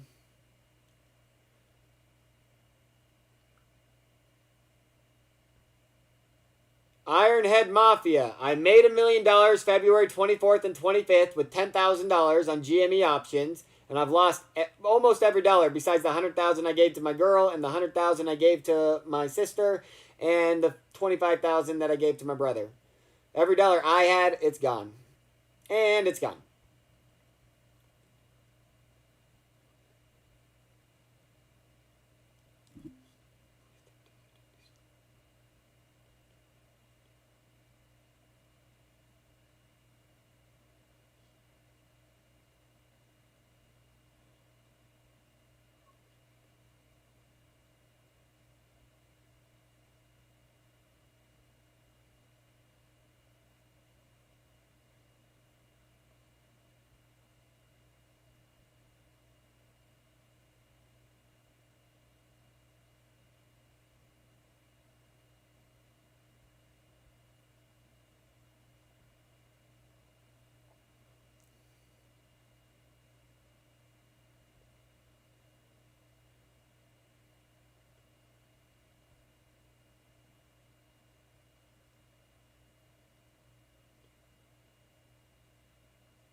I am not butthurt about losing money, retards. I don't care about the money. And that's your guys' problem. You think it's all about money. I know this is about way more than fucking money.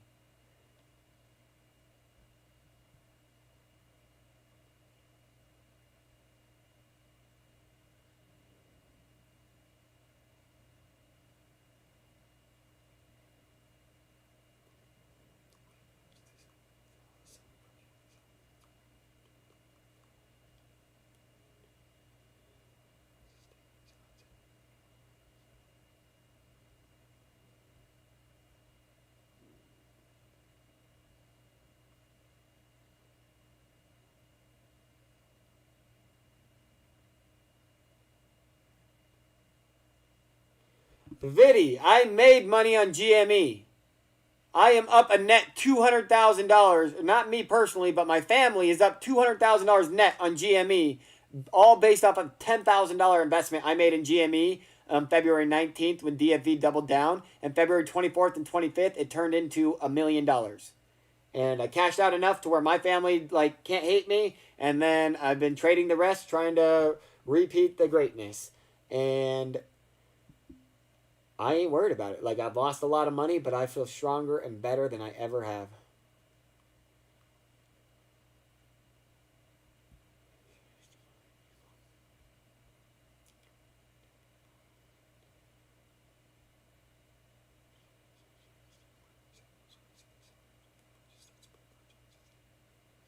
Gonzalo Flores, you don't have to sell shares. Yes, you can buy shares and then also buy options.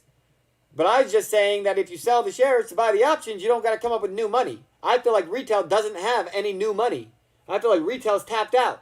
But if you guys still got money, throw them in the fucking 2023 expiration options. You can't lose. AMC's worth $30 naturally.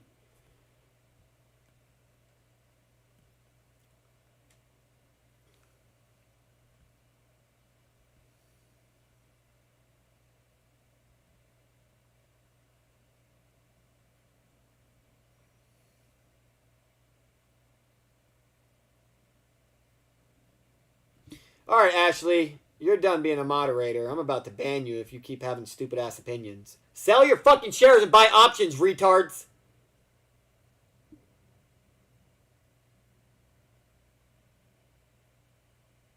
You guys are so dumb. If you sell your shares and buy options, everyone else will come in and buy the shares that you sold and squeeze the fucking stock for you.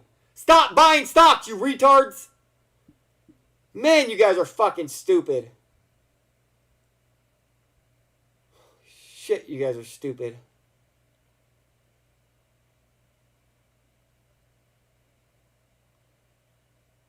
Morty Smith begs to come back into my chat and asks me to unblock him, and then he comes in and says my math is off, and he's funny. My math is so much better than yours, you fucking retard.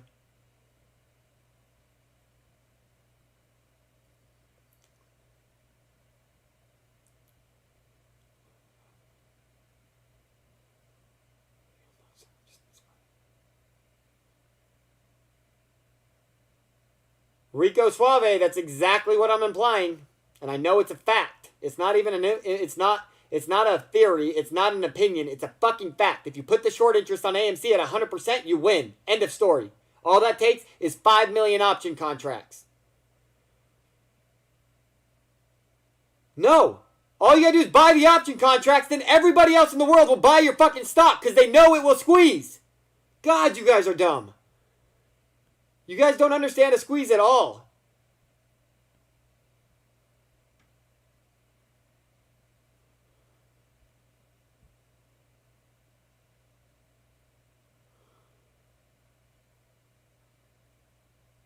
Gonzalez Flores sounds like he's making a fortune, trading like a genius.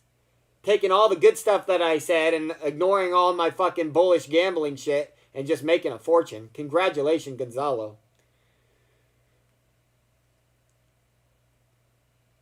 All the fucking gamblers just want to cry and yell at me because they're gamblers too. Ironhead Mafia, if you want to know how options work, go back to my channel, click on the playlist, watch all 4 videos of sell stocks, buy options, and you will have a better understanding of how options work than most hedge fund managers. I promise. And I teach it in a way that nobody's ever taught it.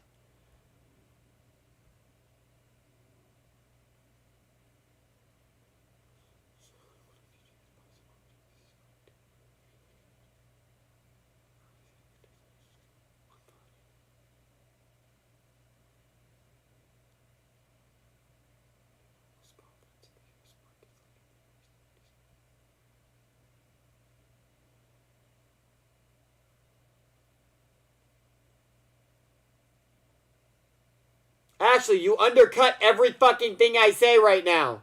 You're so desperate about your GME, you undercut literally every fucking thing I say, and I'm sick of it. If you want to go start your own fucking YouTube channel, go do that. You don't need to be in my channel to fucking do that.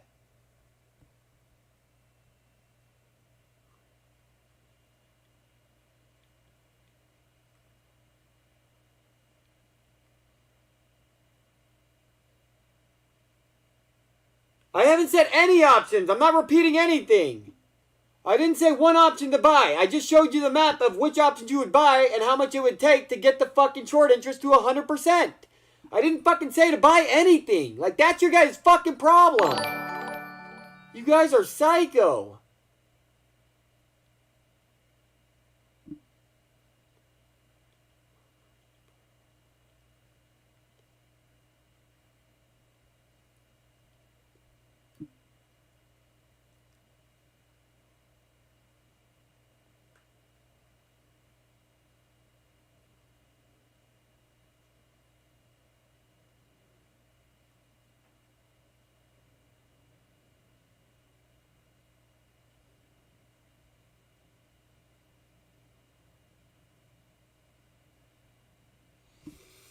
Alright, is there anything else about AMC I really want to talk about? Let's see. We talked about the stock price, the action. The volume, a little bit better in AMC than it is in GME. The stock price and the action, basically I think AMC is a $30 stock. So today I think it's got to go up 200%. And so I think they will relieve the pressure, but I don't know if it's going to be one day from now. It could be Monday. I think my most bullish day is Monday. If it's not Monday, then my next most bullish day is probably 30 days from now.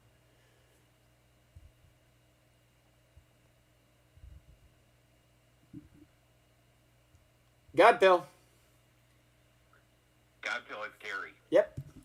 Hey, can you explain to the dumb gorilla apes on the call how they can use a strategy of selling a few shares? Like if you own 1,000 shares, yep, you can sell 100 shares and buy some options in the money or out of the money, and then if it goes up a couple of bucks, you can exercise those shares, exercise one of those contracts, and get your shares back and be way up to the money and help the squeeze. Yeah, I so don't understand why people don't get your strategies. It makes perfect sense to me.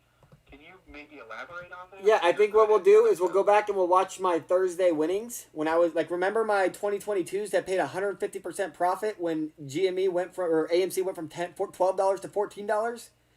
Or it was like $11 to $14? Like maybe that'll wake people up. Maybe that like to see that you can make, when it goes up 30%, you can make 150%. Like I made 12 grand on one day going from 11 to 14. Exactly. And what did I do? I parked my money on the How much side. did you invest for that 12 I grand? buy some How much shares. did you invest for the 12 grand? Yeah. How much did you invest?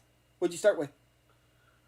I started with that investment. I started with 10, and I was up to 23,000. So you made about 130% off a $3 price movement. Exactly. Exactly. And now I'm down, not from the 10 grand. I'm sitting at about 14. For sure. But I'm positioned with 106 contracts and shares. Hell yeah. And so you made some money, you bought some more shares, and then you loaded up on some different options. You're playing a little bit bullish, a little bit safe, and you're making money all the time, unlike other people. Like, I love it, man. Right. Yeah, and don't buy puts, people. Yeah, don't buy puts. AMC unless you want to get burned. Yeah, don't buy puts. They don't profit enough. You need a big movement to profit on puts. Until the technicals change to ride it back up, because that's what happened when Wanda sold. She screwed us from 14.5 down to 12. The good news is it only went down to 12. For sure. For sure.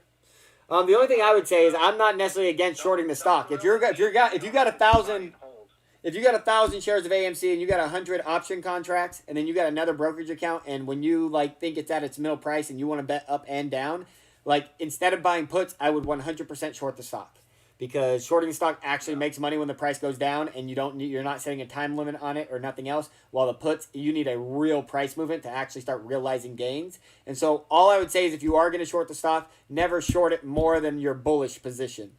And that way, if it does squeeze, you don't lose everything and then some. Well, my other strategy is if you're worried that it could go against you, then just park the money in cash. Of course. Or hold on your shares wait till the market corrects, and then buy back in short and long on your bullish options. But guys, he's 100% right. If we want this to gamma squeeze, you should be buying some options and holding on to some shares. But just thinking the buy and hold strategy is going to work, it doesn't. Nope. And the institutionals know when it's the setup is right, and they'll buy in. That's why we had that day. We had 350 million volume on AMC in one day. You don't think that wasn't institutionals coming in and taking advantage of that profit? They know when it's set up to run it up. I agree. So, yeah. I think you guys are getting paid on Monday, but let's go ahead. I'll go over that video, and we'll see if that can wake them up. All right, buddy. All right, bye. Talk to you.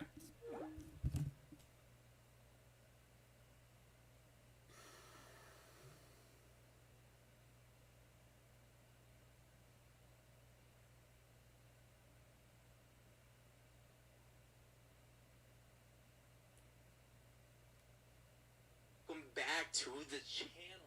Now you know. Do you own these sucker stocks? Chances are, if you're a typical investor, your portfolio is Detrimental. I'm sorry for that Tuesday thing. I don't even know, to be honest. Before we go into the chart, I do want to mention one more thing. It looks like the largest holder in the company right now, besides you and me, boys.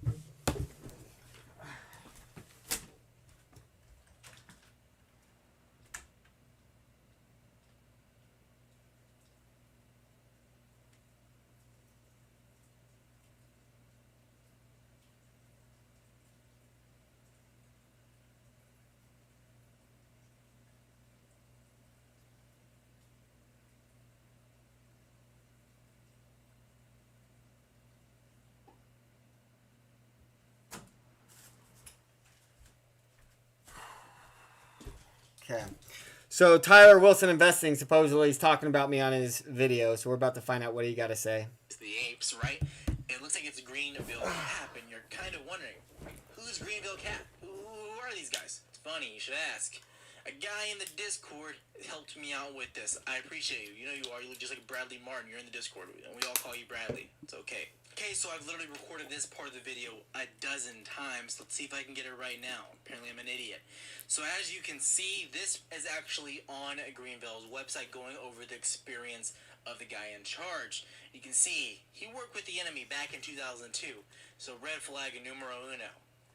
Number two, we had to point this out. I'm sorry the way the screen looks. I absolutely hate it, but it is what it is. This is what we're working with today. I want to talk a little bit about risk as well with options. We kind of discussed them already, and I'm going to go over and break down when I'm looking to get in and why I'm waiting to look to get into those options unless we start to look absolutely bullish. However, you know, I'm always trying to mitigate risk, especially on the channel. If you pay attention to the lives, that's the goal of the channel. I want to talk about this, though. This isn't to rag on Godpill. It's not what it is. But it's to warn people about the risk and to not listen to people on YouTube. I called it a fucking lottery. I didn't say YOLO the farm. I YOLO'd my farm, but I didn't fucking tell you to. I called it a fucking lottery. Stop acting like I said it was a sure thing. You guys are... Alright, that's fine. I don't care what he's saying. Like, he can have his opinion. His opinion is right. I had the same opinion. That's why you guys are so dumb for thinking that my opinion's any different. It's exactly what I said. The problem with you motherfuckers is you take 1 minute of what I say and then you go bet money on it and you didn't listen to everything I fucking said. So it's your fault, retard. Man, you guys are pathetic. Anyone acting like I told everyone to lose money on Friday is a fucking liar. I told you to fucking spend your lottery money. Instead of buying a scratcher, I told you to fucking buy a dollar contract. That's what I fucking told you. You fucking pieces of shit. Alright, so let's see what day. It was the 13th. The 13th, which was 7, 8, 9, 10 days ago.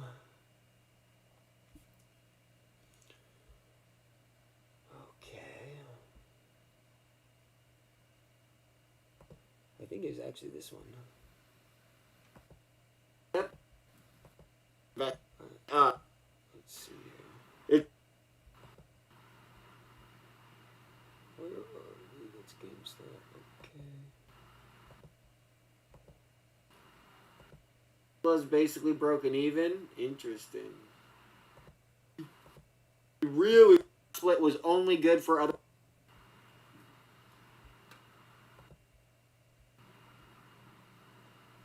All right. Did we hit a high of 11.11 so far? Yeah, we did. Yeah, we did. All right, people. So 153 we on started at GME? Oh, shit. 10:30. We started at 10:30. Oh, man, that's a good day. The close was at 10:30. It opened at 10:70. Gotta crush that $11 mark. Gotta crush it. Can't be different. Oh, man, that's it. All right, guys, this was $23,000. $12 strikes. That's not too bad either. Check this out. Check this out right here, people. I bought these June 11th. So this was back on April 12th. April 12th, I bought June 11th expiration. 40 business days to expire on the $12 strike while AMC was sitting at 10.30. So a $1.70 movement. When everyone else gets a 15% movement, look at what I did. I paid $2,214 for it. It was worth $3,839 for a net profit of $1,624, and it hasn't even reached $12 yet. Let's see what happens when it reaches $12. Making that kind of money. It's only gone up 8% so far. And how much am I making? 25% on this one? 40, 35% on this one? Come on, people. No. I said 30, 45% on this one. This is 80, 90%. It got up 15%. I made 80% on my 40 days to expire $12 strikes. The fuck you guys doing over there? You guys buying and holding and making nothing while everyone else is losing money when you could be making money. The sooner you're making money, the sooner they let it squeeze because they're like, fuck, retail's making money now. That means Citadel's losing money. But you guys got to play like champions in order to fucking make money. And so if you guys look, if we keep going, let's keep going. All right, right here. Check this out. So let's see what the AMC stock price was right before this. There, it happens all the time. All it took was what? A 15% movement to get a 5x on your money in one day? Are you kidding me? And that's not even as good as it could be. That's really not as good as it could be. It can get way better. It really can. All right, check this out, people. So this is now we're at like $12.50 or some shit, okay? So when AMC's at $12.50, our $2,200 is now profited $2,400, 100% ROI. Our $231 that expired in a week has grown into $646, which is 200% ROI. Our $12 calls that expire in September went from $2,100 to $1,249, 50% ROI when everyone else made 15% ROI. My $14 calls expired in 2022. I didn't cash them out until the end of the day when it went to $14, and I cashed them out for 150% ROI. They had fucking 8 months to expiration. 8 months to hit $14 for me to make a profit. And because it hit $14 so early, I made 150% ROI. If it would have taken 4 months, I still would have made 70% ROI. Fuck, people. What are you doing? If it squeezes, I make more than anyone holding the fucking stock. Holy moly. Like, you don't gotta be risky in the options to make money in options, people. You can be super fucking conservative on options.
Apple Meets Cinema says, I'm in your boat right now too. I have so much I want to discuss that I'm nearing starting my own channel.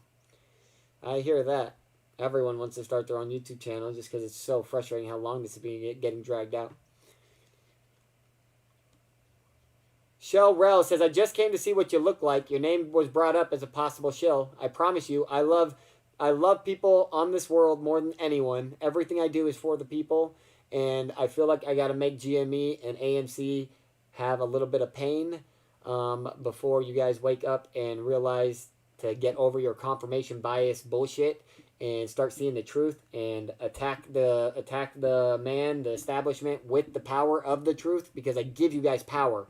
I give you guys so much information, it makes you powerful.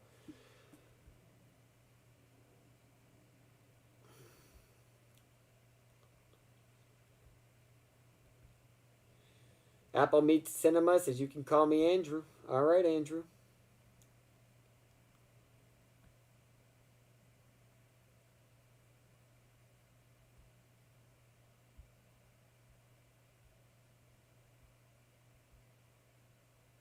Oh, it looks like Andrew and Ashley have been talking to each other the whole time. I'm just cutting in their conversation. You guys keep talking. Have fun. Every week is something different with this mess. All right, bye, Shell you little bitch. Act like you coming in to have a conversation, and then you start talking like a bitch. Start talking like a bitch. I do know it all, you fucking retard. Bye, Mike Shuttleworth. I definitely know it all. I at least know more than all of you retards, that's for sure.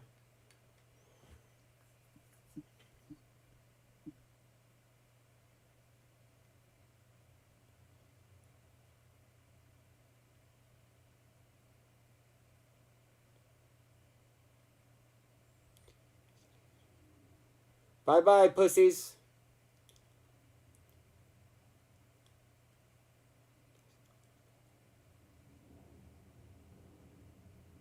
You heard I lost on 800K. It sounds like you're just a dumb fuck that doesn't know anything and not willing to take your own time to actually do research. Sounds like you like to judge people rather than take the time and think for yourself, you fucking retard. You're all bitches. Everyone in my chat is a fucking bitch. Stop acting like you ain't.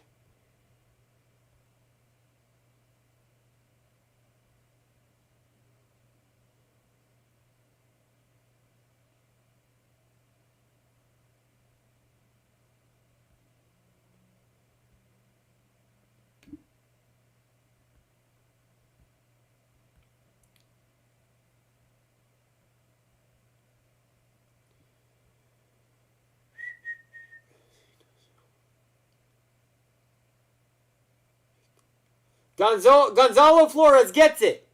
Gonzalo Flores gets it. I'm the realest fucking most steel-balled motherfucker on earth. Wall Street bets, everything they were about, I fucking invented. I am the epitome of that energy in Wall Street bets. There's nobody more fucking ballsy on Wall Street bets than the fucking God Pill. When the math checks out, I bet the fucking farm. It's what I do. Sometimes I win, sometimes I fucking lose. It's fine. I get over it. I just make more money. It's what I do.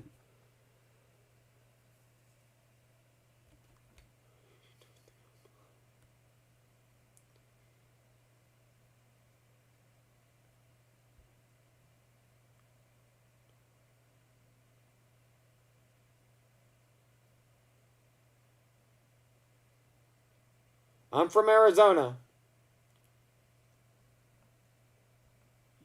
Alright, so now let's keep going about AMC. We got to talk about some bad things about AMC real quick. So we talked about the stock price action pressure. Positive for AMC. A strong positive for AMC. We talked about volume. We're going to call this a 50-50. That means it's not a bad thing like GME, but it's not a powerful thing like it could be. Option price. We'll say yes, very powerful because they're very cheap. Open interest, we'll say yes, very powerful because they have a 20% short interest while having 400 million shares on the float, which is way bigger than GME. Way, way, way bigger. Reddit, total trash, X, bad, bad, bad, bad, bad, bad, bad, bad, bad. Nobody in AMC is willing to forgive. Everybody in AMC wants to crucify.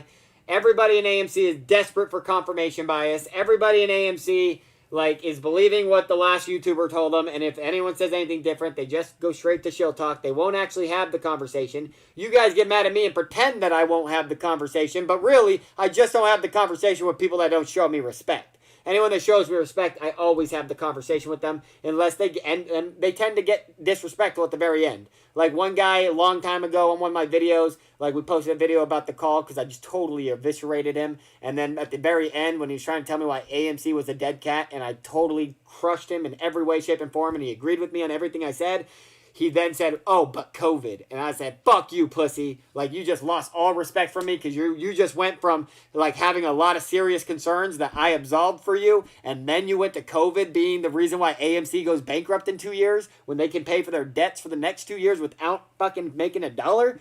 Fuck you, pussy. So, like, I will get disrespectful. A guy called in last night, super respectful. I'm actually pretty sure I fucking know who it is. I'm pretty sure his name was Paul Singh. And he's a super respectful guy. Like, I watched his video on fucking Big Dog Stocks, and he seems like the nicest guy in the world. He seems like an American fucking patriot hero. And he couldn't show me the respect I deserve. And he had to fucking, like, he was showing me the respect. We were having a long, decent conversation, and he wasn't happy with what he was hearing, but he was accepting what he was hearing. He said, okay, that makes sense. Okay, that makes sense. Okay, that makes sense. And he kept wanting to come up with another thing to finally, like, trap me, right? And he said, well, then why'd you fucking do that shit about Trey? And boom, lost all respect for me instantly. Because that tells me he never actually went and saw the story, and he just wanted a reason to hate me. Because anyone that knew the Trey story knows I had his back against the fucking wall and knows that he fucking fucked me. And the reason I'm fucking shilling GME and AMC right now is because the community basically confirmed that that's what they want me to do, okay? I mean, they want me to leave, but my definition of leaving is burning you guys down as I go. Burning it down, everything behind me. And so that's what I'm going to do. And so basically, here's what happened with Trey and I. If anyone wants the real fucking story, okay? I know nothing about Trey. I've super chatted $10,000 to all the fucking YouTubers in the last 12 months about politics, and then probably another $5,000 in the last 3 months just about GME and AMC. When a YouTuber says something I don't like or I disagree with or I know is factually wrong, I'll send a $100 super chat or fucking 3 of them so I can finish my fucking thought so everyone's not as retarded as they used to be. And then eventually I just realized nobody cared about the super chats. Nobody cared about the YouTubers did not care about the real fucking information. So what do I got to do?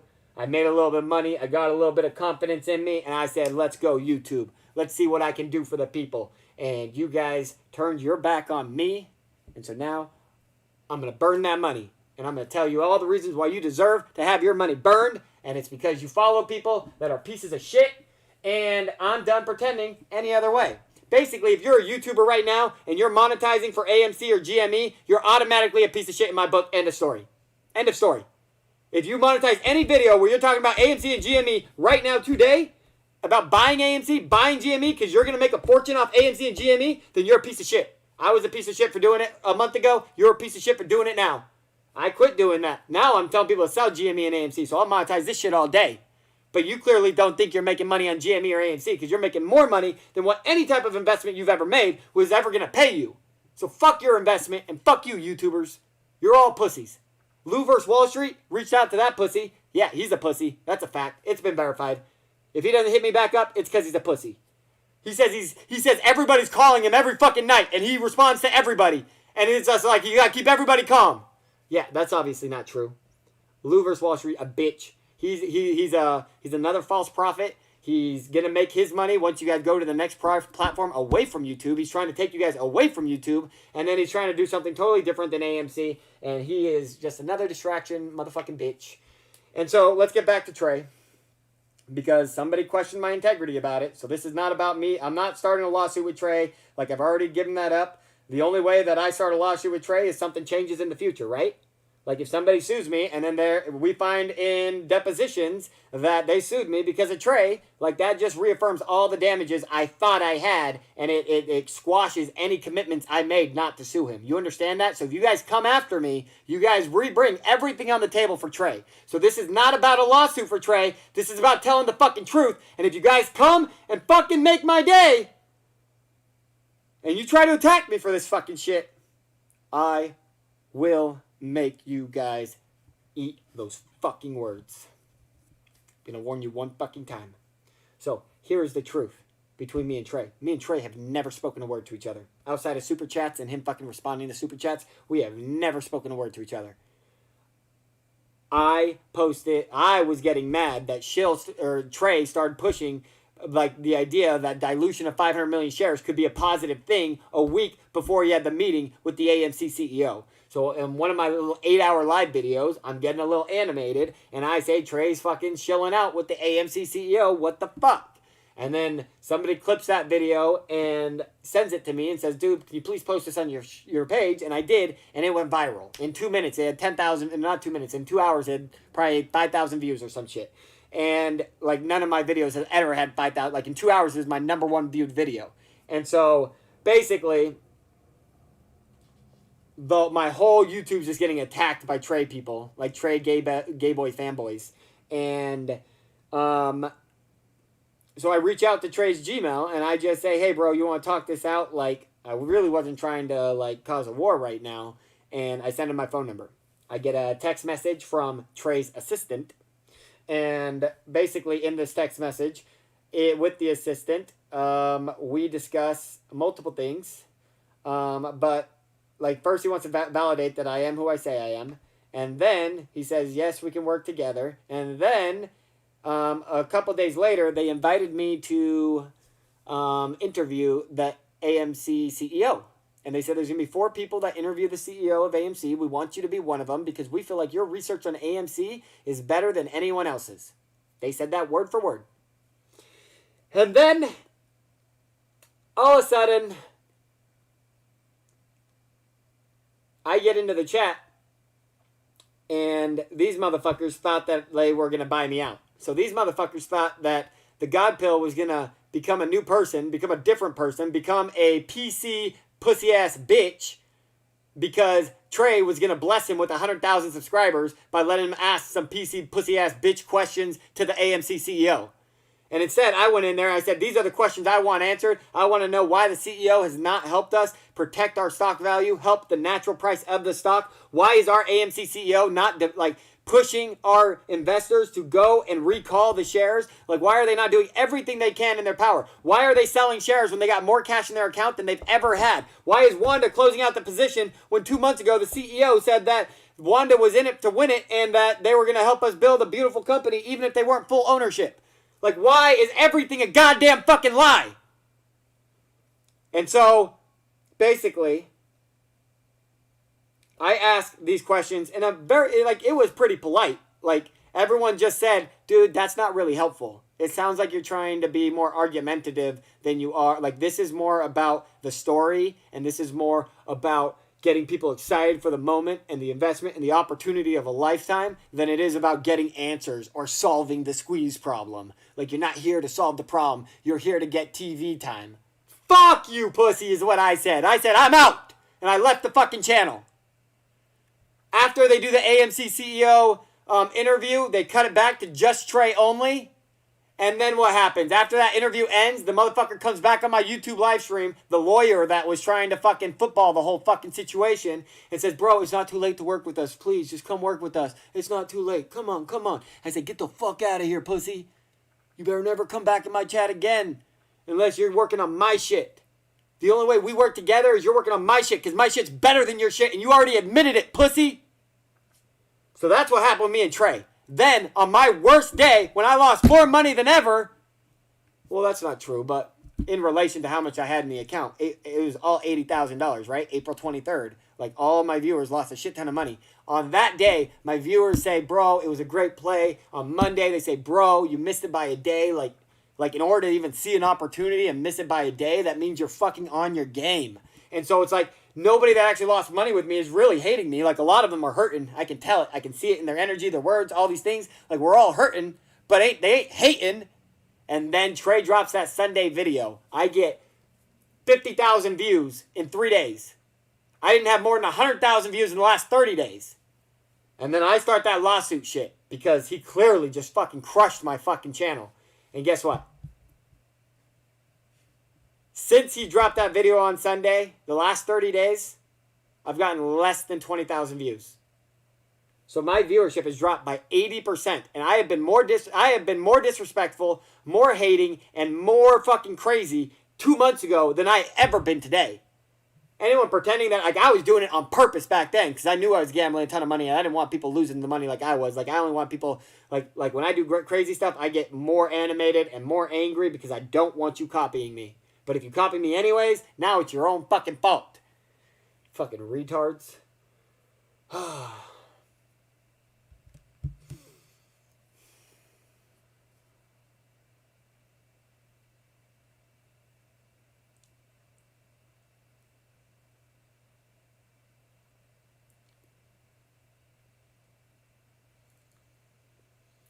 So, what happened with me and Trey?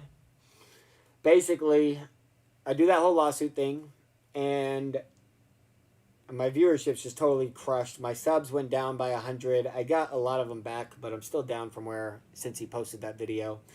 And ultimately, I just squashed the beef. I said, you know what? Nobody, like a lot of people threatened to sue me, but nobody actually sued me. I know that I'm like, without AMC and GME, I can build an awesome YouTube channel. Like, so all the things that I thought about that Trey hurt me with, and he actually did hurt me. There's no question about it. But all the things that he did hurt, like, it wasn't enough to stop me. It wasn't enough to hold me back. So I felt that, like, the Bible tells me that on my day of victory is going to be a day where I don't want anything anymore. And so the more that I see I want something, the more I'm trying to give it away. And basically just say it's now or never on everything that I do. And if it wasn't supposed to be, if it's not meant to be, then that thing will just disappear and not work out for me, and I'll go on to something else. And it is, I'm going to move on to a new thing every single fucking time until I got exactly what I need. Which is nothing, because I need nothing, honestly. Like, that's the thing. I'm broke, I'm happy, I'm fucking, like, I live in my backyard, or I live fucking in Idaho, or I live in Vegas, or I live in California. It's all the same to me. Nothing, like, it doesn't change. It doesn't change.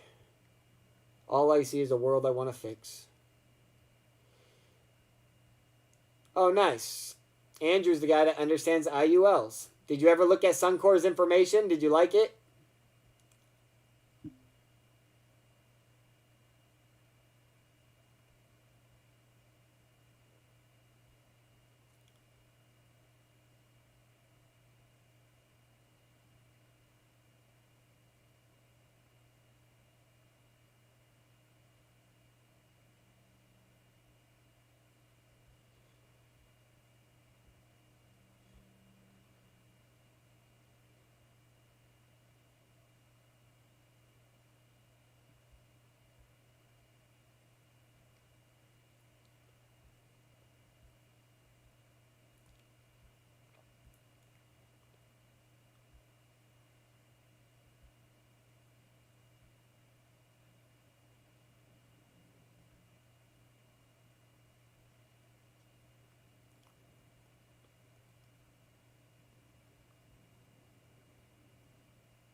I never reached 20K a vid, you idiot. I was talking about total number of views over a month, you fucking retard.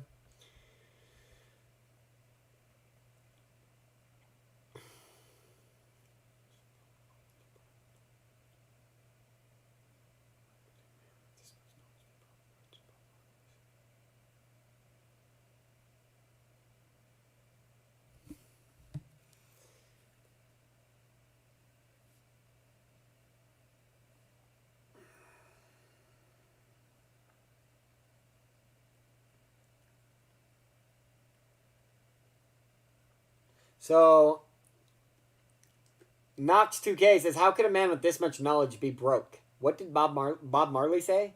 So I'm going to read some quotes and we'll see which one he was talking about. You guys guess which one he was talking about. Don't worry about a thing, because every little thing gonna be alright. None but ourselves can free our minds. One good thing about music, when it hits you, you feel no pain. Don't gain the world and lose your soul. Wisdom is better than silver or gold.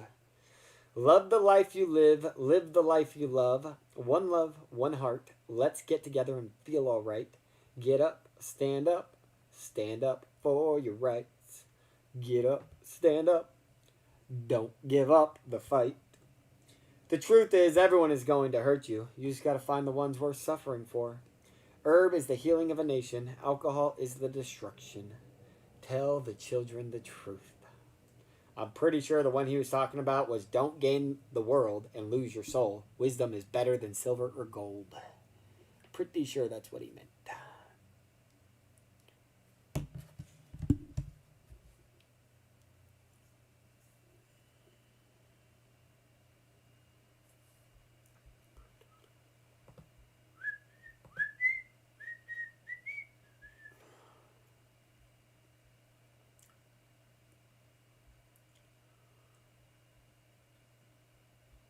All right. Is there anything else to talk about AMC? This is the bad news about AMC, people. The Reddit, the trays, the YouTubers, the confirmation bias issues where you guys don't accept the facts. All of this is my issue with AMC. This is really my only issue with AMC is the people. I don't trust the people no more. I thought the people were the good people, the poor people, the people that like have hope when everything feels hopeless. But clearly they're just a bunch of Democrat retards. More outflow than inflow. AMC looks really good on that. People are buying more than they're selling. YouTube shows, including Trey and all others. We just went over that. PE ratio and bounce potential. They have to bounce it a lot more than they have to bounce GME. That's just proof over the last 3 months. The PE ratio is half as much as GME, meaning that the more the PE ratio goes up, the more money it takes to keep it going up. And so basically, because it's at half the PE ratio of 7, while this is at 15 or whatever, you're going to be going only up, up, up, and up faster than GME would if they got the same amount of volume per situation, because we don't know exactly what math goes into it. But based off simple math, it looks clear and obvious that AMC is the winner between the two, and the GME ain't shit.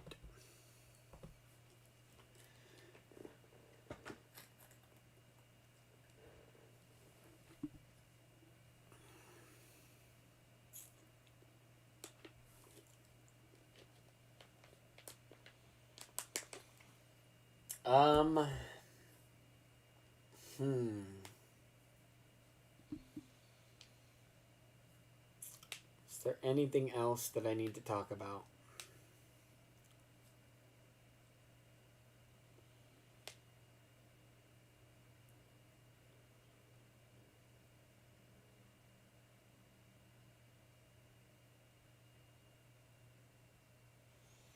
No, the liberal retards are the ones that own AMC right now, and that's why they're going to lose long term, and then once they leave, I'll come in and I'll save them.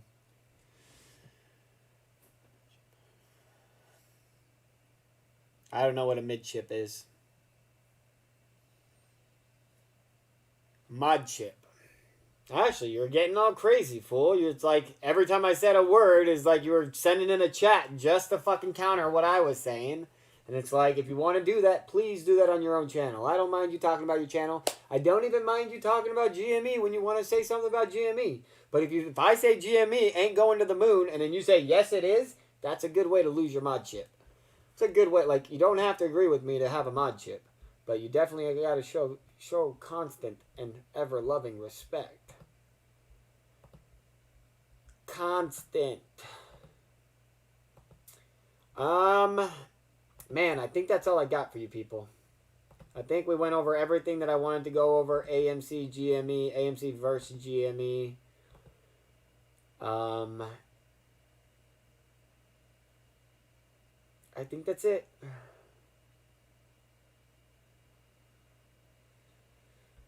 I don't trust neither of them right now. I think AMC is going to have a big Monday. But again, if the stockholders aren't selling until 1,000... I don't see it going to 1,000 until I come back. I think it'll go to 30 or 40, no problem, in the next 1 to 6 months. Maybe even tomorrow or Monday. But I definitely don't see it going to 1,000 before I get involved again. That's my closing statement. If there's nothing else, I will leave.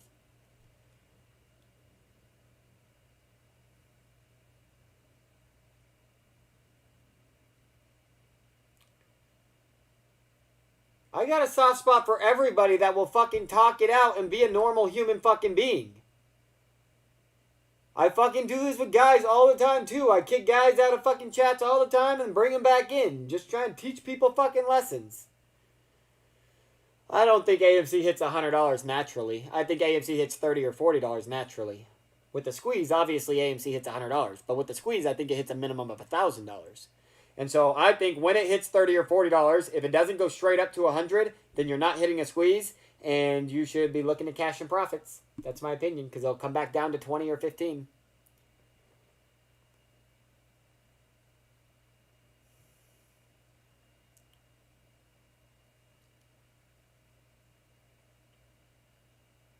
I don't know what you mean by, do you think no synthetic shares? Synthetic shares come from option contracts. There's 100 synthetic shares created for every option contract. Go ahead, Ironhead Mafia. Say one thing.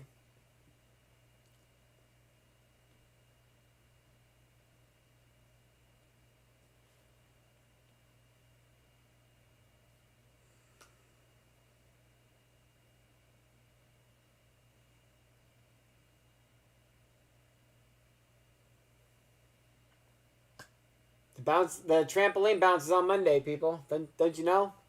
Didn't you hear? Hopefully you made your bets already.